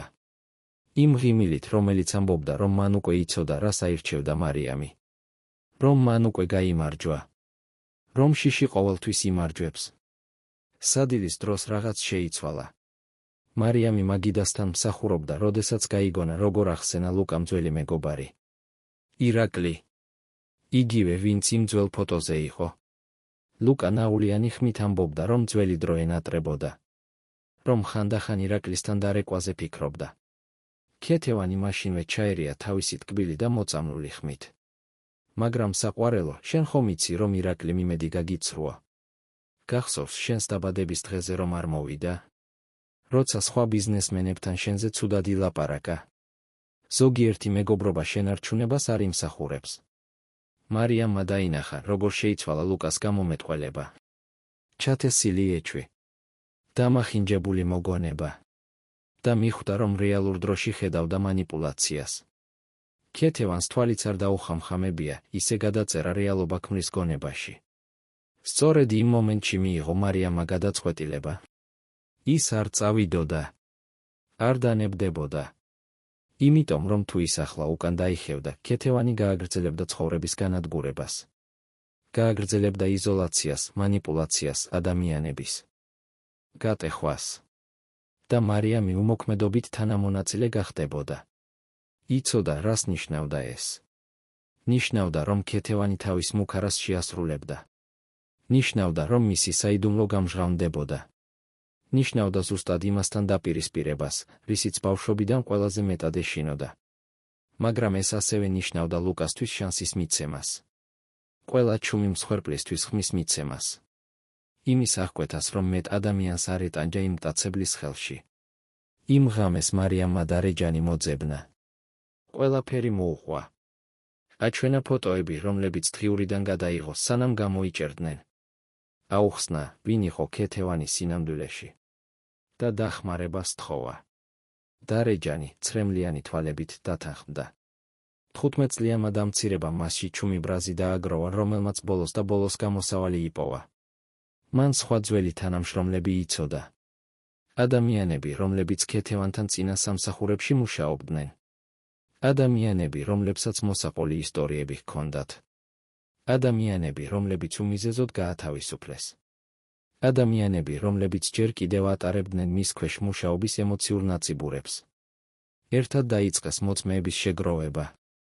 დაიწყეს იმ წერტილების დაკავშირება, რომლებიც ქეთევანმა წლების განმავლობაში მიმოფანტა, ცდილობდა რა კვალის წაშლას, სხვადასხვა იდენტობის შექმნას თავისი მტაცებლური ცხოვრების ყოველი ფაზისთვის.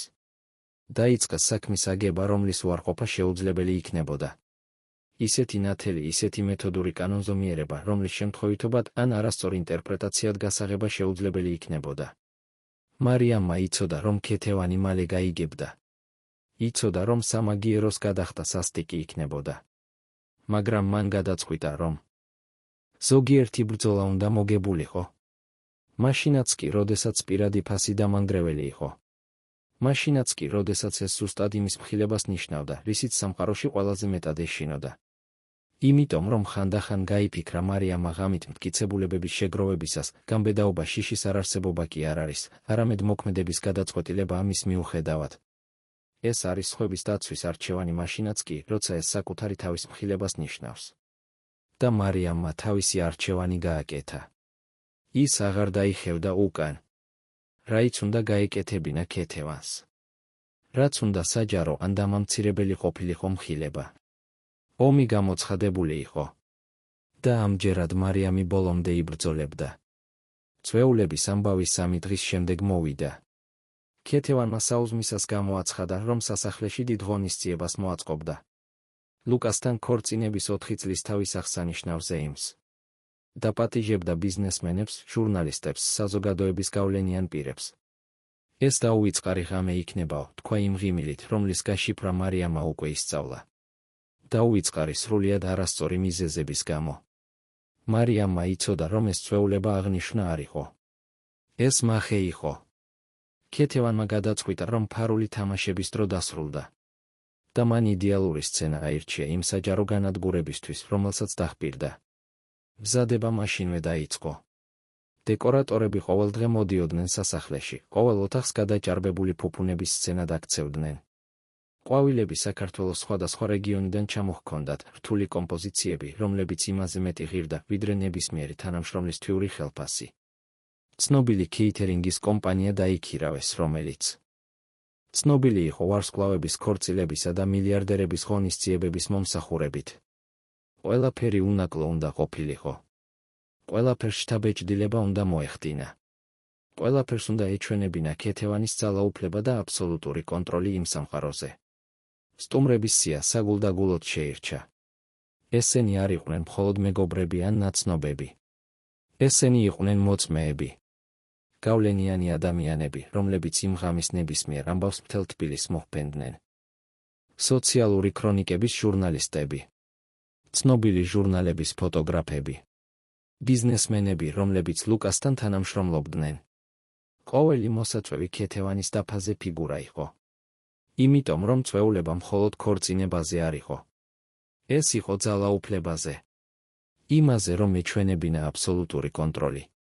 იმაზე, რომ შეექმნა სრულყოფილი სცენა იმ განადგურებისთვის, რომელიც დახპირდა. სანამ სასახლე მდიდრულ სცენად იქცეოდა, მარიამი და დარეჯანი აჩრდილებში მუშაობდნენ. მათ მოახერხეს ქეთევანის სამ ყოფილ თანამშრომელთან დაკავშირება. თითოეულს მსგავსი ისტორია ჰქონდა. მუდმივი დამცირება. მოულოდნელი გათავისუფლება ახსნა განმარტების გარეშე. და მუდმივი განცდა, რომ იმ სახლში რაღაც ძალიან ცუდად იყო. ერთი მოწმეობა განსაკუთრებით მნიშვნელოვანი აღმოჩნდა. ყოფილი დიასახლისი სახელად მზია, რომელიც ქეთევანთან ლუკაზე დაქორწინებამდე მუშაობდა. მზიამ მოყვა, როგორ ქმნიდა ქეთევანი შეუძლებელ სიტუაციებს მხოლოდ იმისთვის, რომ თანამშრომლების დასჯის მიზეზი ჰქონოდა. როგორ იგონებდა დაკარგულ ნივთებს და დამლაგებლებს ქურდობაში ადანაშაულებდა. როგორ სიამოვნებდა იმის ნახვა, როგორ ევედრებოდნენ ადამიანების სამსახურის შენარჩუნებას, როგორ ტიროდნენ, როგორ იმცირებდნენ თავს. მას ყოველთვის ის დღიური ჰქონდა, ყვებოდა მზია აკანკალებული ხმით. ყველა ჩვენგანზე რაღაცებს იწერდა. ჩვენს შიშებს, ჩვენს სისუსტეებს, ჩვენს საიდუმლოებებს. ერთხელ გავიგონე, როგორ ამბობდა ტელეფონზე, რომ ყოველი ადამიანი თავსატეხიაო. და მას უყვარდა ზუსტად იმ წერტილის პოვნა, სადაც დაწოლა ყველაფერს დაშლიდა. მარიამმა ყოველი მოწმეობა ჩაწერა. დაახარისხა დღიურის ფოტოები, რომლებიც მოიპოვა. შეაგროვა დოკუმენტები, რომლებიც წლების განმავლობაში манипуლაციის კანონზომიერებას აჩვენებდა. და მიხვდა, რომ საკმარისი მასალა ჰქონდა იმისთვის, რომ მინიმუმ სერიოზული ეჭვები დაეთესა იმაზე, თუ ვინ იყო ქეთევანი სინამდვილეში. მაგრამ ქეთევანიც არ გაჩერებულა. წვეულებამდე 2 დღით ადრე ლამარა გაათავისუფლეს. გაფრთხილების გარეშე. მკაფიო მიზეზის გარეშე. უბრალოდ კაბინეტში დაიბარეს და უთხრეს, რომ მისი მომსახურება აღარ სჭირდებოდათ. მზარეულმა სასახლე ცრემლიანი თვალებით დატოვა, ხელში თავისი პირადი ნივთების ყუთი ეჭირა. მარიამმა მესიჯი გაიგო. ქეთევანი მოწმეებს იშორებდა. ნებისმიერი ადამიანი, ვისაც შეეძლო მისი ქცევა სახლის შიგნით დაედასტურებინა, სისტემურად ჩამოაცილეს. იმავე საღამოს მარიამმა ელენე მოძებნა. უნდა დაწმუნებულიყო, რომ მოხუცი დაცული იქნებოდა. ის იმაზე მეტად დაბნეული დახვდა, ვიდრე ოდესმე. ქეთევანს წამლების დოზა კიდევ უფრო გაეზარდა, ვითომ ახალი სამედიცინო მითითებით. ელენე ძლივს ახერხებდა სრული წინადადებების თქმას. თვალები გაშტერებული ჰქონდა, საუბარი გაწელილი. მარიამმა იგრძნო, როგორ აეცვა ბრაზი მკერდში. მოხუცს ხელი ჩაჰკიდა და დახპირდა, რომ მალე ყველაფერი შეიცვლებოდა. რომ ქეთევანი ამას ვეღარ გააგრძელებდა. ელენემ გაღიმება სცადა, მაგრამ ეს მხოლოდ იმ ნათელი ქალის აჩრდილი იყო, რომელიც მარიამმა კვირების წინ გაიცნო. წვეულების წინა დღეს, დეკორაციის ზედამხედველობისას, ქეთევანმა მარიამის სასაუბროდ დაიბარა. ბაღში გავიდნენ დეკორატორებისა და მომწოდებლებისგან შორს. ხვალ განსაკუთრებული დღე იქნება, დაიწყო ქეთევანმა 7 ხმით. მნიშვნელოვანი ხალხი იქნება აქ. ფოტოგრაფები, ჟურნალისტები. ყველაფერი აღირიცხება. ყველაფერი დაიმახსოვრება. შადრევანთან გაჩერდა და მარიამს შეხედა. შენ ჯერ კიდევ გაქვს დრო სწორი არჩევანი გააკეთო. შეგიძლია ახლავე წახვიდე. შეგიძლია გაქრე ამ სახლიდან და ამ ქალაქიდან. და მე დავივიწყებ ყველაფერს, რაც შენზე გავიგე. მარიამმა სახეზე არაფერი შეიმჩნია. და თუ დავრჩები.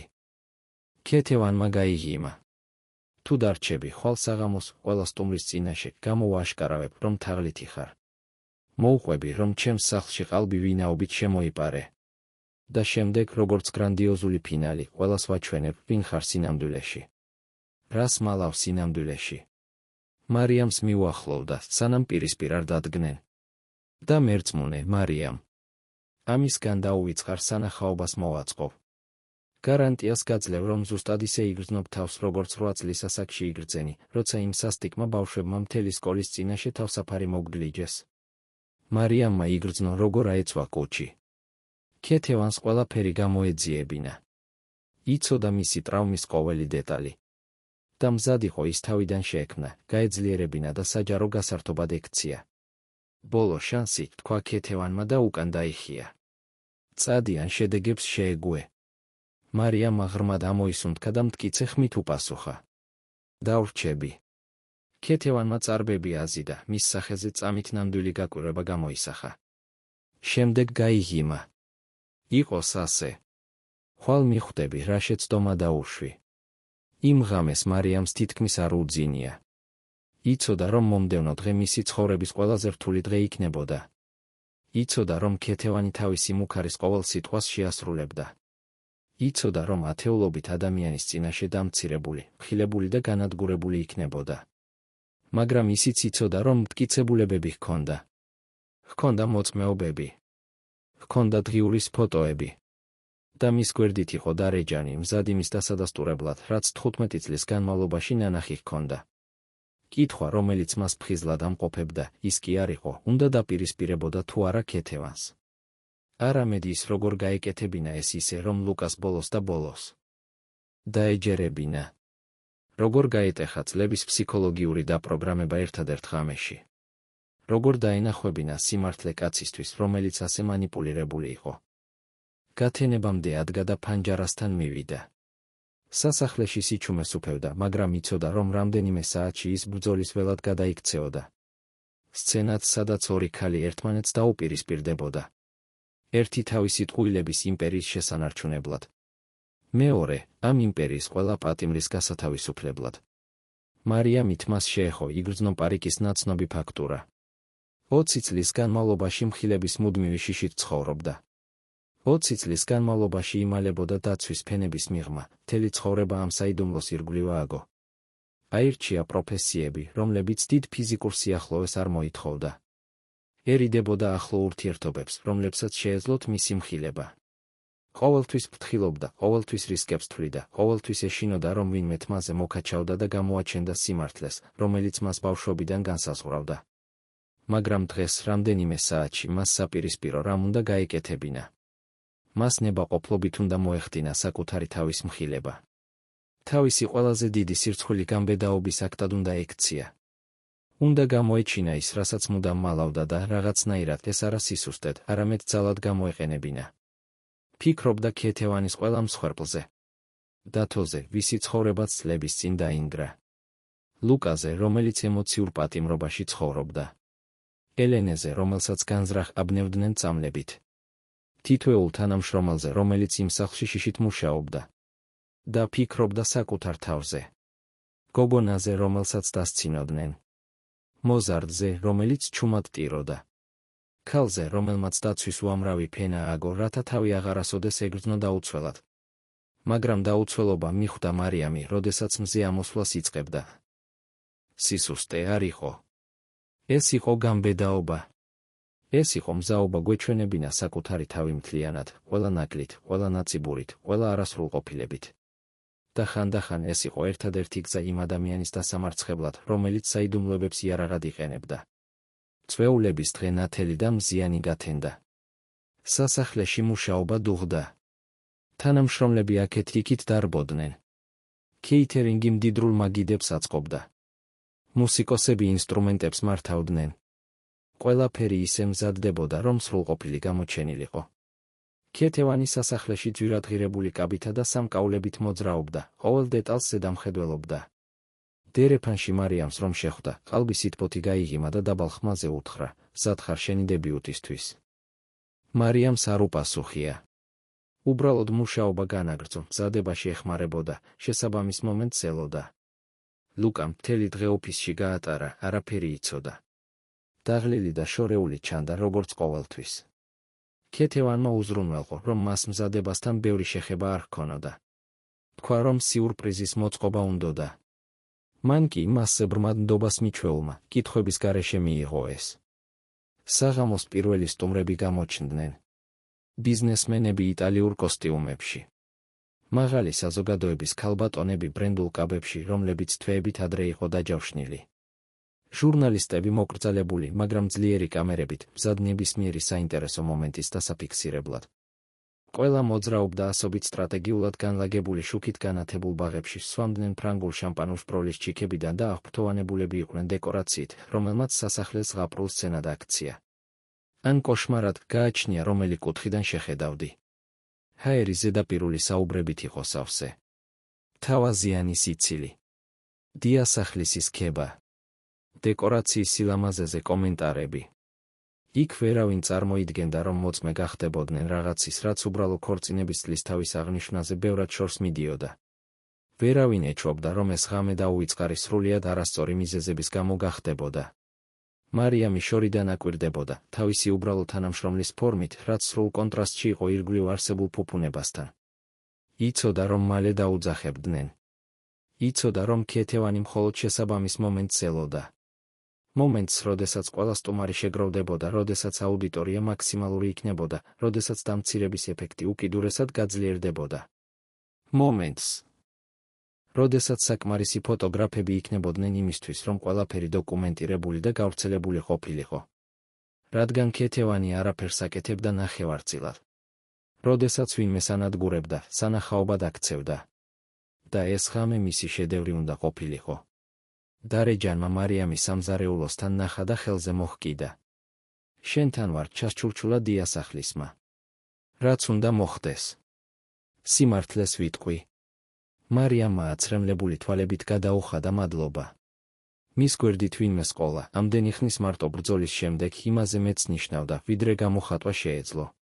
წვეულებამ პიკს საღამოს 9 საათისთვის მიაღწია. სასახლე ხალხით იყო სავსე. მუსიკა რბილად უკრავდა. მხიარული საუბრები ისმოდა. ლუკა და ქეთევანი სტუმრებს შორის მოძრაობდნენ, მილოცვებს იღებდნენ და ფოტოებს იღებდნენ.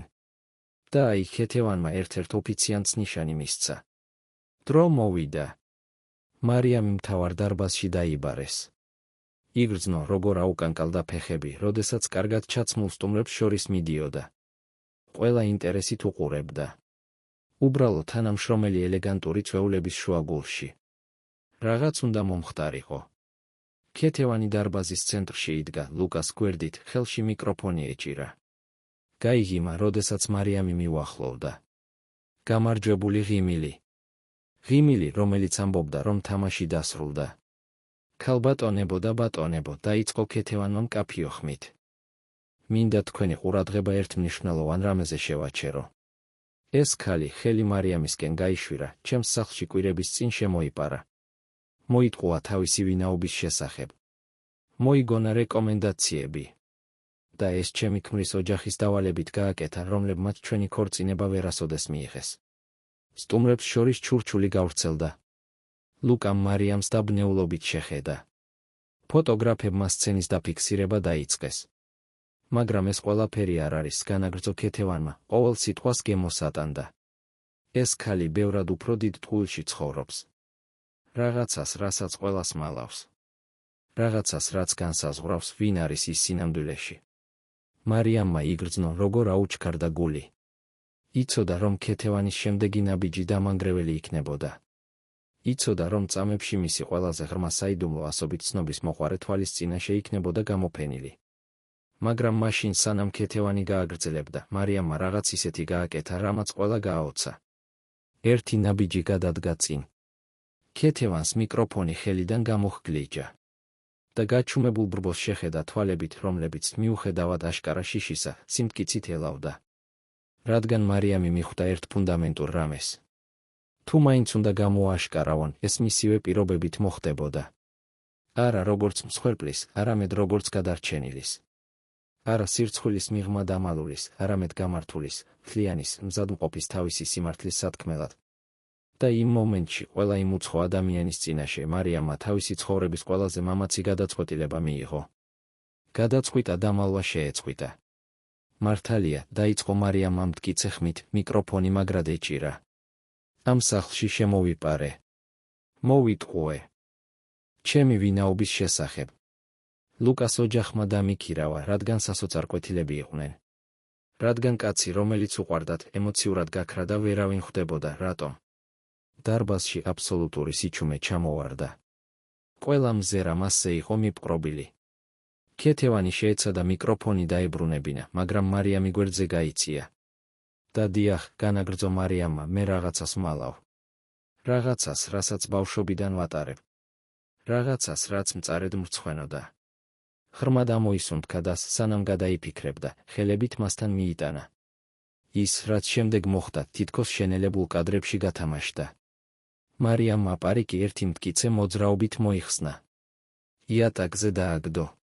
და იდგა იქ ასობით ადამიანის წინაშე სრულიად მელოდი, აშიშვლებდა იმ დაუცველობას, რომელსაც მთელი ზრდასრული ცხოვრება მალავდა.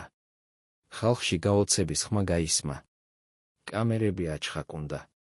მაგრამ მარიამს თავი მაღლა ეჭირა. 8 წლის ასაკში ავარიაში მოუყევი. თმა დაუკარგე და ის აღარასოდეს გაზრდილა. ბავშვობა დამცირებაში გავატარე. მოზარდობა დამალვაში. ზრდასრული ცხოვრება კი იმის შიშით, რომ ვინმე გაიგებდა. ხმა აუკანკალდა, მაგრამ არ გაწყვეტილა. ქეთევანმა ჩემი საიდუმლო გაიგო. და დამემუქრა, რომ ზუსტად ასე გამომაშკარავებდა. ჩემს გასანადგურებლად. იმისთვის, რომ უარი მეთქვა იმის მხილებაზე, თუ ვინ არის ის სინამდვილეში. პირდაპირ ქეთევანს შეხედა, რომლის სახე სიფერმკრთალეს დაეფარა სიურპრიზისა და ბრაზისგან. მაგრამ მე გადავწყვიტე, რომ აღარ ვიცხოვრებ შიშით. აღარ მივცემ სირცხვილს ჩემი კონტროლის უფლებას. და აღარ დაუშვებ, რომ ამ ქალმა ცხოვრების განადგურება გააგრძელოს. ლუკასკენ შემობრუნდა, რომელიც გაქვავებული იდგა და ხან მარიამს უყურებდა, ხან ქეთევანს. სრული დაბნეულობით. ლუკას, სიმართლე უნდა იცოდე. შენი ცოლი არ არის ის, ვინც გგონია. და მე მტკიცებულებები მაქვს. ნიშანი მისცა. დარეჯანი ხალხიდან გამოვიდა, ხელში პლანშეტი ეჭირა. მარიამმა მოწყობილობა პროექტორს დაუკავშირა, რომელიც წვეულების ფოტოების საჩვენებლად იყო მომზადებული. მაგრამ საზეიმო სურათების ნაცვლად, კედელზე ქეთევანის დღიურის გვერდების გამოჩენა დაიწყო. პირველ სურათზე ქეთევანის ელეგანტური ხელწერა ჩანდა, სადაც ლუკას სამიზნედ აღწერდა, ყველას აქვს სუსტი წერტილი. ლუკა ემოციურად სუსტია პროექტ ჰორიზონტის ჩავარდნის შემდეგ. იდეალურია. ლუკამ კედელზე პროექცირებული სიტყვები წაიკითხა. მის სახეს ნელ-ნელა ფერი გადაუვიდა. კიდევ მეტი სურათი გამოჩნდა. გვერდები, რომლებიც სისტემურ მანიპულაციას ადასტურებდნენ. როგორ მოახდინა ქეთევანმა ლუკას განზრახი იზოლაცია. როგორ მოწამლა მისი ურთიერთობა ოჯახთან. როგორ შექმნა გათვლილი ემოციური დამოკიდებულება. ეს არ არის ნამდვილი, თქვა ქეთევანმა ბოლოს და ბოლოს ხმა ძლივს იპოვა. ეს გაყალბებულია. ამ ქალმა ეს ყველაფერი მოიგონა, რადგან ჩვენი ქორწინების დასანგრევად დაიქირავეს. მაგრამ მარიამი მზად იყო. დარეჯანმა ლაპარაკი დაიწყო, მისი ხმა კანკალებდა, მაგრამ მტკიცე იყო. 15 წელია ამ სახლში ვმუშაობ. ყველაფერი ვნახე. სისასტიკე. დამცირება. უმიზეზოდ გათავისუფლებული თანამშრომლები.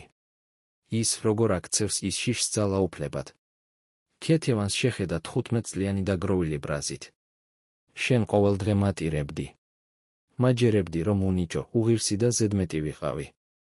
მაგრამ მე დავინახე, ვინ ხარ სინამდვილეში. სხვა ხმებიც შეუერთდა. მზია, ყოფილი დიასახლისი, სტუმრებს შორის იყო. ის მარიამმა განზრახდა პატიჟა. წამოდგა და თავისი ისტორიის მოყოლა დაიწყო. როგორ აწამებდა მას ქეთევანი ფსიქოლოგიურად წლების წინ. როგორ ქმნიდა შეუძლებელ სიტუაციებს მხოლოდ დასასჯელად. და შემდეგ გამოჩნდა ვინმე, ვინც მთელი დარბაზი სრულ სიჩუმეში ჩააგდო. დათო. ლუკას ბიძაშვილი. კაცი, რომელიც ქეთევანმა წლების წინ გაანადგურა. მარიამმა დათო დღიურის ჩანაწერებით იპოვა. დაუკავშირდა. ყველაფერი მოუყვა. და ის წლების განმავლობაში იმის გარკვევის მცდელობის შემდეგ, თუ რატომ დაინგრა ცხოვრება ბოლოს და ბოლოს პასუხებს ფლობდა. და მზად იყო მოწმეობისთვის. ქეთევანი 6 წლის წინ გავიცანი, დაიწყო დათომ აკანკალებული ხმით. სხვა სახელს იყენებდა. სხვა გვარს. ჩემს ცხოვრებაში მაშინ გამოჩნდა, როცა დაუცველი ვიყავი. ნდობა მოიპოვა. და შემდეგ სისტემურად დამიშალა ოჯახი, ბიზნესი, რეპუტაცია. ვერასოდეს ხვდებოდი, რატომ წავიდა ყველაფერი ასე ცუდად, ასე სწრაფად. დღემდე. სანამ მისი დღიურის ამ გვერდებს არ ვნახავდი. სანამ არ მივხვდებოდი, რომ ყოველი კატასტროფა, ყოველი ცუდი დამთხოვა, ყოველი დამანგრეველი გადაწყვეტილება, რომელიც მივიღე, საგულდაგულოდ იყო დაგეგმილი. ლუკამ ქეთევანს შეხედა თვალებით, რომლებიც სიმართლეს ბოლოს და ბოლოს ხედავდნენ. და 4 გრძელი წლის განმავლობაში პირველად, მართლა დაინახა იგი. საგულდაგულოდ აგებული მანიპულაციის ფილტრების გარეშე. ემოციური დაპროგრამების გარეშე, რომელიც მან დღითი დღე ჩაუნერგა. დამოკიდებულების ნისლის გარეშე, რომელიც აბრმავებდა. უბრალოდ დაინახა, ვინ იყო ის. მტაცებელი. მათ უარა. ვიღაც, ვინც მისი სიყვარული მახედა აქცია, დობა კი ციხედ. ქეთევან, თქვა მან გატეხილი ხმით. თქვი, რომ ეს სიმართლე არ არის. გთხოვ. ქეთევანმა პირი გააღო საპასუხოდ, მაგრამ სიტყვები არ მოვიდა. იმიტომ, რომ არ არსებობდა გამართლება. არ არსებობდა ახსნა, რომელიც კედელზე პროექცირებულ მტკიცებულებებს წაშლიდა. მისივე დღიურის გვერდები. მრავალი მსხვერპლის მოწმეობა. წლების ფსიქოლოგიური მტაცებლობის მეთოდური დოკუმენტაცია. პირველად მას შემდეგ, რაც მარიამმა ის გაიცნო, ქეთევანი პატარა ჩანდა. მხილებული. დაუცველი.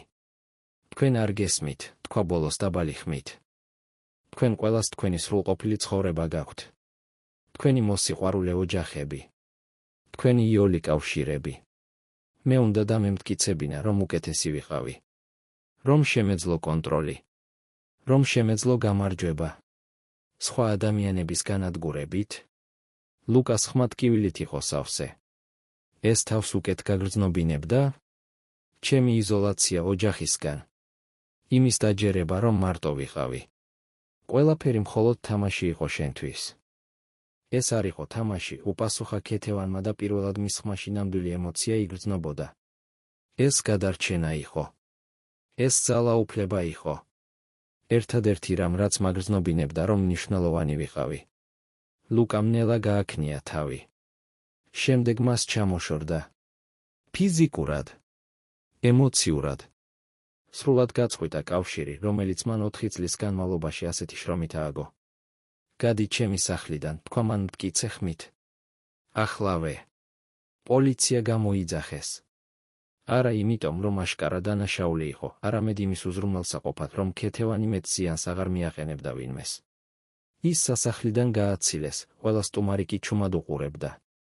ქალი, რომელიც იმ წვეულებაზე ძლიერი მასპინძლის როლში შევიდა, დამარცხებული, მხილებული ფიგურის სახით გადიოდა, რომელსაც ყველა ნიღაბი ჩამოჰგლიჯეს. როდესაც მის უკან კარები დაიხურა, თითქოს მთელმა სასახლემ წლების შემდეგ პირველად ამოისუნთქა. ლუკამ ხალხში მარიამი მოძებნა. ის ისევ იქ იდგა, პარიკის გარეშე, დაუცველი, მაგრამ მყარად. მადლობა, თქვა მან უბრალოდ. და ბოდიში. ბოდიში ყველაფრისთვის, რაც ჩემმა სიბრმავემ ამ სახლში დაუშვა. მარიამმა თავი დაუკრა. მეტი სიტყვა საჭირო არ იყო. მის თვალებში დაინახა, რომ კაცი, რომელსაც მისი ოჯახი აღწერდა, ნელ-ნელა ბრუნდებოდა. ჯერ კიდევ დრო დასჭირდებოდა. ჯერ კიდევ მხარდაჭერა დასჭირდებოდა. მაგრამ პირველად წლების შემდეგ ლუკა თავისუფალი იყო. სტუმრებმა დაშლა დაიწყეს. ზოგი შოკირებული იყო. ზოგი აღელვებული. ზოგი კი უბრალოდ იმ ამბის მოსაყოლად ჩქარობდა, რომლის მოწმეც გახდა. მაგრამ მარიამმა იცოდა, რომ ამას მნიშვნელობა არ ჰქონდა. სიმართლე გამჟღავნდა.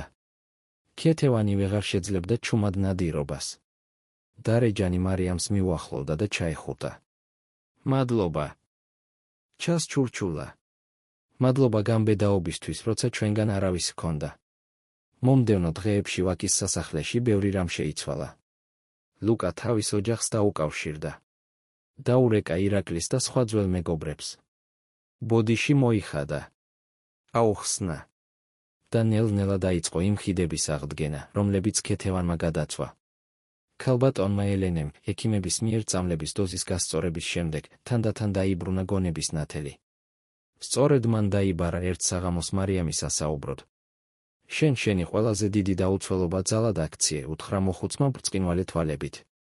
ეს იშვიათია. ეს ძლიერია. არასოდეს დაივიწყო, რაც აქ გააკეთე. მარიამმა სასახლე რამდენიმე კვირის შემდეგ მოინახულა, უკვე არა როგორც თანამშრომელმა, არამედ როგორც სტუმარმა. ის ყოველდღიურად ისევ პარიკს ატარებდა. ისევ გრძნობდა სირცხვილის იმ ნაპერწკალს თავის მდგომარეობაზე ფიქრისას. მაგრამ მასში რაღაც ფუნდამენტურად შეიცვალა. მან გაიგო, რომ გამბედაობა შიშის არარსებობა არ იყო. ეს იყო მოქმედების გადაწყვეტილება მის მიუხედავად. ეს იყო სხვების დაცვის არჩევანი მაშინაც კი, როცა ეს საკუთარი თავის მხილებას ნიშნავდა. ეს იყო იმის გაგება, რომ დაუცველობა, როდესაც ის გაცნობიერებულად გამოიყენება, შეიძლება ყველაზე ძლიერი იარაღი იყოს მათ წინააღმდეგ, ვინც შენს კონტროლს ცდილობს. ლუკა მას მისაღებ ოთახში დახვდა. სხვანაირი ჩანდა. ხრები აღარ ჰქონდა მოხრილი. თვალებში კვლავ უელავდა სიცოცხლე. ის ხელახლა პოულობდა თავის თავს, ვინც იყო ქეთევანის გამოჩენამდე. გავიგე, რომ ქეთევანი სხვა ქალაქში ნახეს, აღნიშნა მან. ცდილობს თავიდან დაიწყოს სხვა ვინაობით. მარიამმა თავი დაუკრა. მასაც სმენოდა ეს. ქეთევანისნაირი ქალები იშვიათად იცვლებოდნენ. მაგრამ ახლა მაინც არსებობდა ჩანაწერი. არსებობდა მოწმეობები. არსებობდა დოკუმენტირებული კანონზომიერება, რომელსაც შეეძლო მომავალი მსხვერპლი გაეფრთხილებინა. შენ რას აპირებ? ჰკითხა ლუკამ. როგორ ხარ? მარიამი წამით დაფიქრდა. ვსწავლობ, უპასუხა გულწრფელად. ვსწავლობ, რომ არ მჭირდება სირცხვილის ტარება იმის გამო, რასაც ვერ ვაკონტროლებ. ვსწავლობ, რომ ადამიანები, რომლებიც მნიშვნელოვანი არიან, ჩემი დაუცველობის გამო არ განმსჯიან. ვსწავლობ, რომ ხანდახან გათავისუფლების ერთადერთი გზა დამალვის შეწყვეტაა. ლუკამ გაიღიმა. ნამდვილი ღიმილით. როგორც ჩანს, ორივე ხელახლა ცხოვრებას ვსწავლობთ. მარიამმა სასახლე იმ საღამოს დატოვა გრძნობით, რომელიც დიდი ხანია არ განეცადა. სიმშვიდე. არა იმ ადამიანის სიმშვიდე, ვისაც ყველა პრობლემა მოგვარებული აქვს. არამედ იმის, ვინც თავის ყველაზე დიდ შიშებს თვალებში ჩახედა და გადარჩა. იცოდა, რომ ჯერ კიდევ იქნებოდა რთული დღეები. ჯერ კიდევ იქნებოდა დაუცველობის მომენტები. ჯერ კიდევ ატარებდა იმ შემთხვევისა და ტრავმის ნაწიბურებს, რომლებმაც მისი ცხოვრება განსაზღვრეს. მაგრამ ისიც იცოდა, რომ იმაზე ძლიერი იყო, ვიდრე წარმოედგინა. რომ ჰქონდა გამბედაობა, როცა სიტუაცია მოითხოვდა. რომ შეეძლო აერჩია, როგორ იქნებოდა მისი ისტორია მოყოლილი. და როდესაც თბილისის ქუჩებში მიდიოდა სახეზე შუადღის მზეს გრძნობდა, მარიამმა ყველა იმ ადამიანზე გაიფიქრა, ვინც ჯერ კიდევ უხილავ ქსელებში იყო გამომწყდეული. ყველაზე, ვინც მძიმე საიდუმლოებებს ატარებდა. ყველაზე, ვინც განსჯის შიშით იმალებოდა. და ჩუმი პირობა დადო. რომ თავის გამოცდილებას სხვების დასახმარებლად გამოიყენებდა. რომ არ დაუშვებდა მისი ისტორია მხოლოდ გადარჩენით დასრულებულიყო. მას რაღაც უფრო დიდად აქცევდა.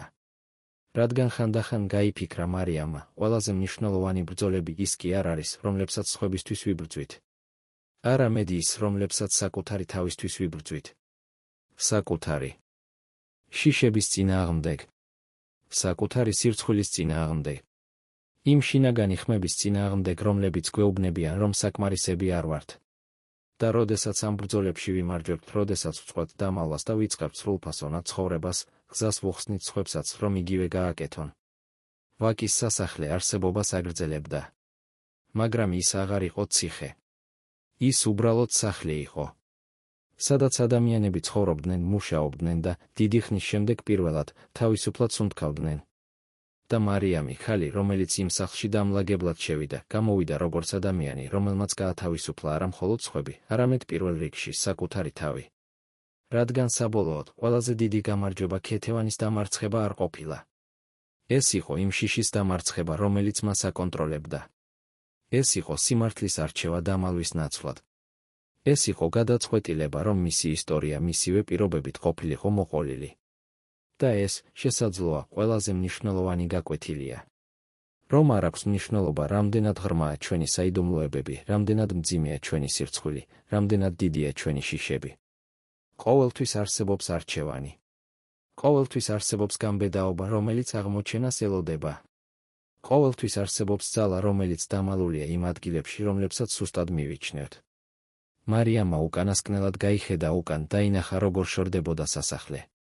და გაიღიმა. რადგან იცოდა, რომ ის სახლი, ის ადგილი, რომელიც ასეთ შიშსა და ტანჯვას განასახიერებდა, ასევე გახდა ადგილი, სადაც მან რაღაც ძვირფასი იპოვა. მან საკუთარი თავი იპოვა. თლიანი. დაუცველი. მამაცი. თავისუფალი. და ეს საბოლოო ჯამში ღირდა ტერორის ყოველ მომენტად.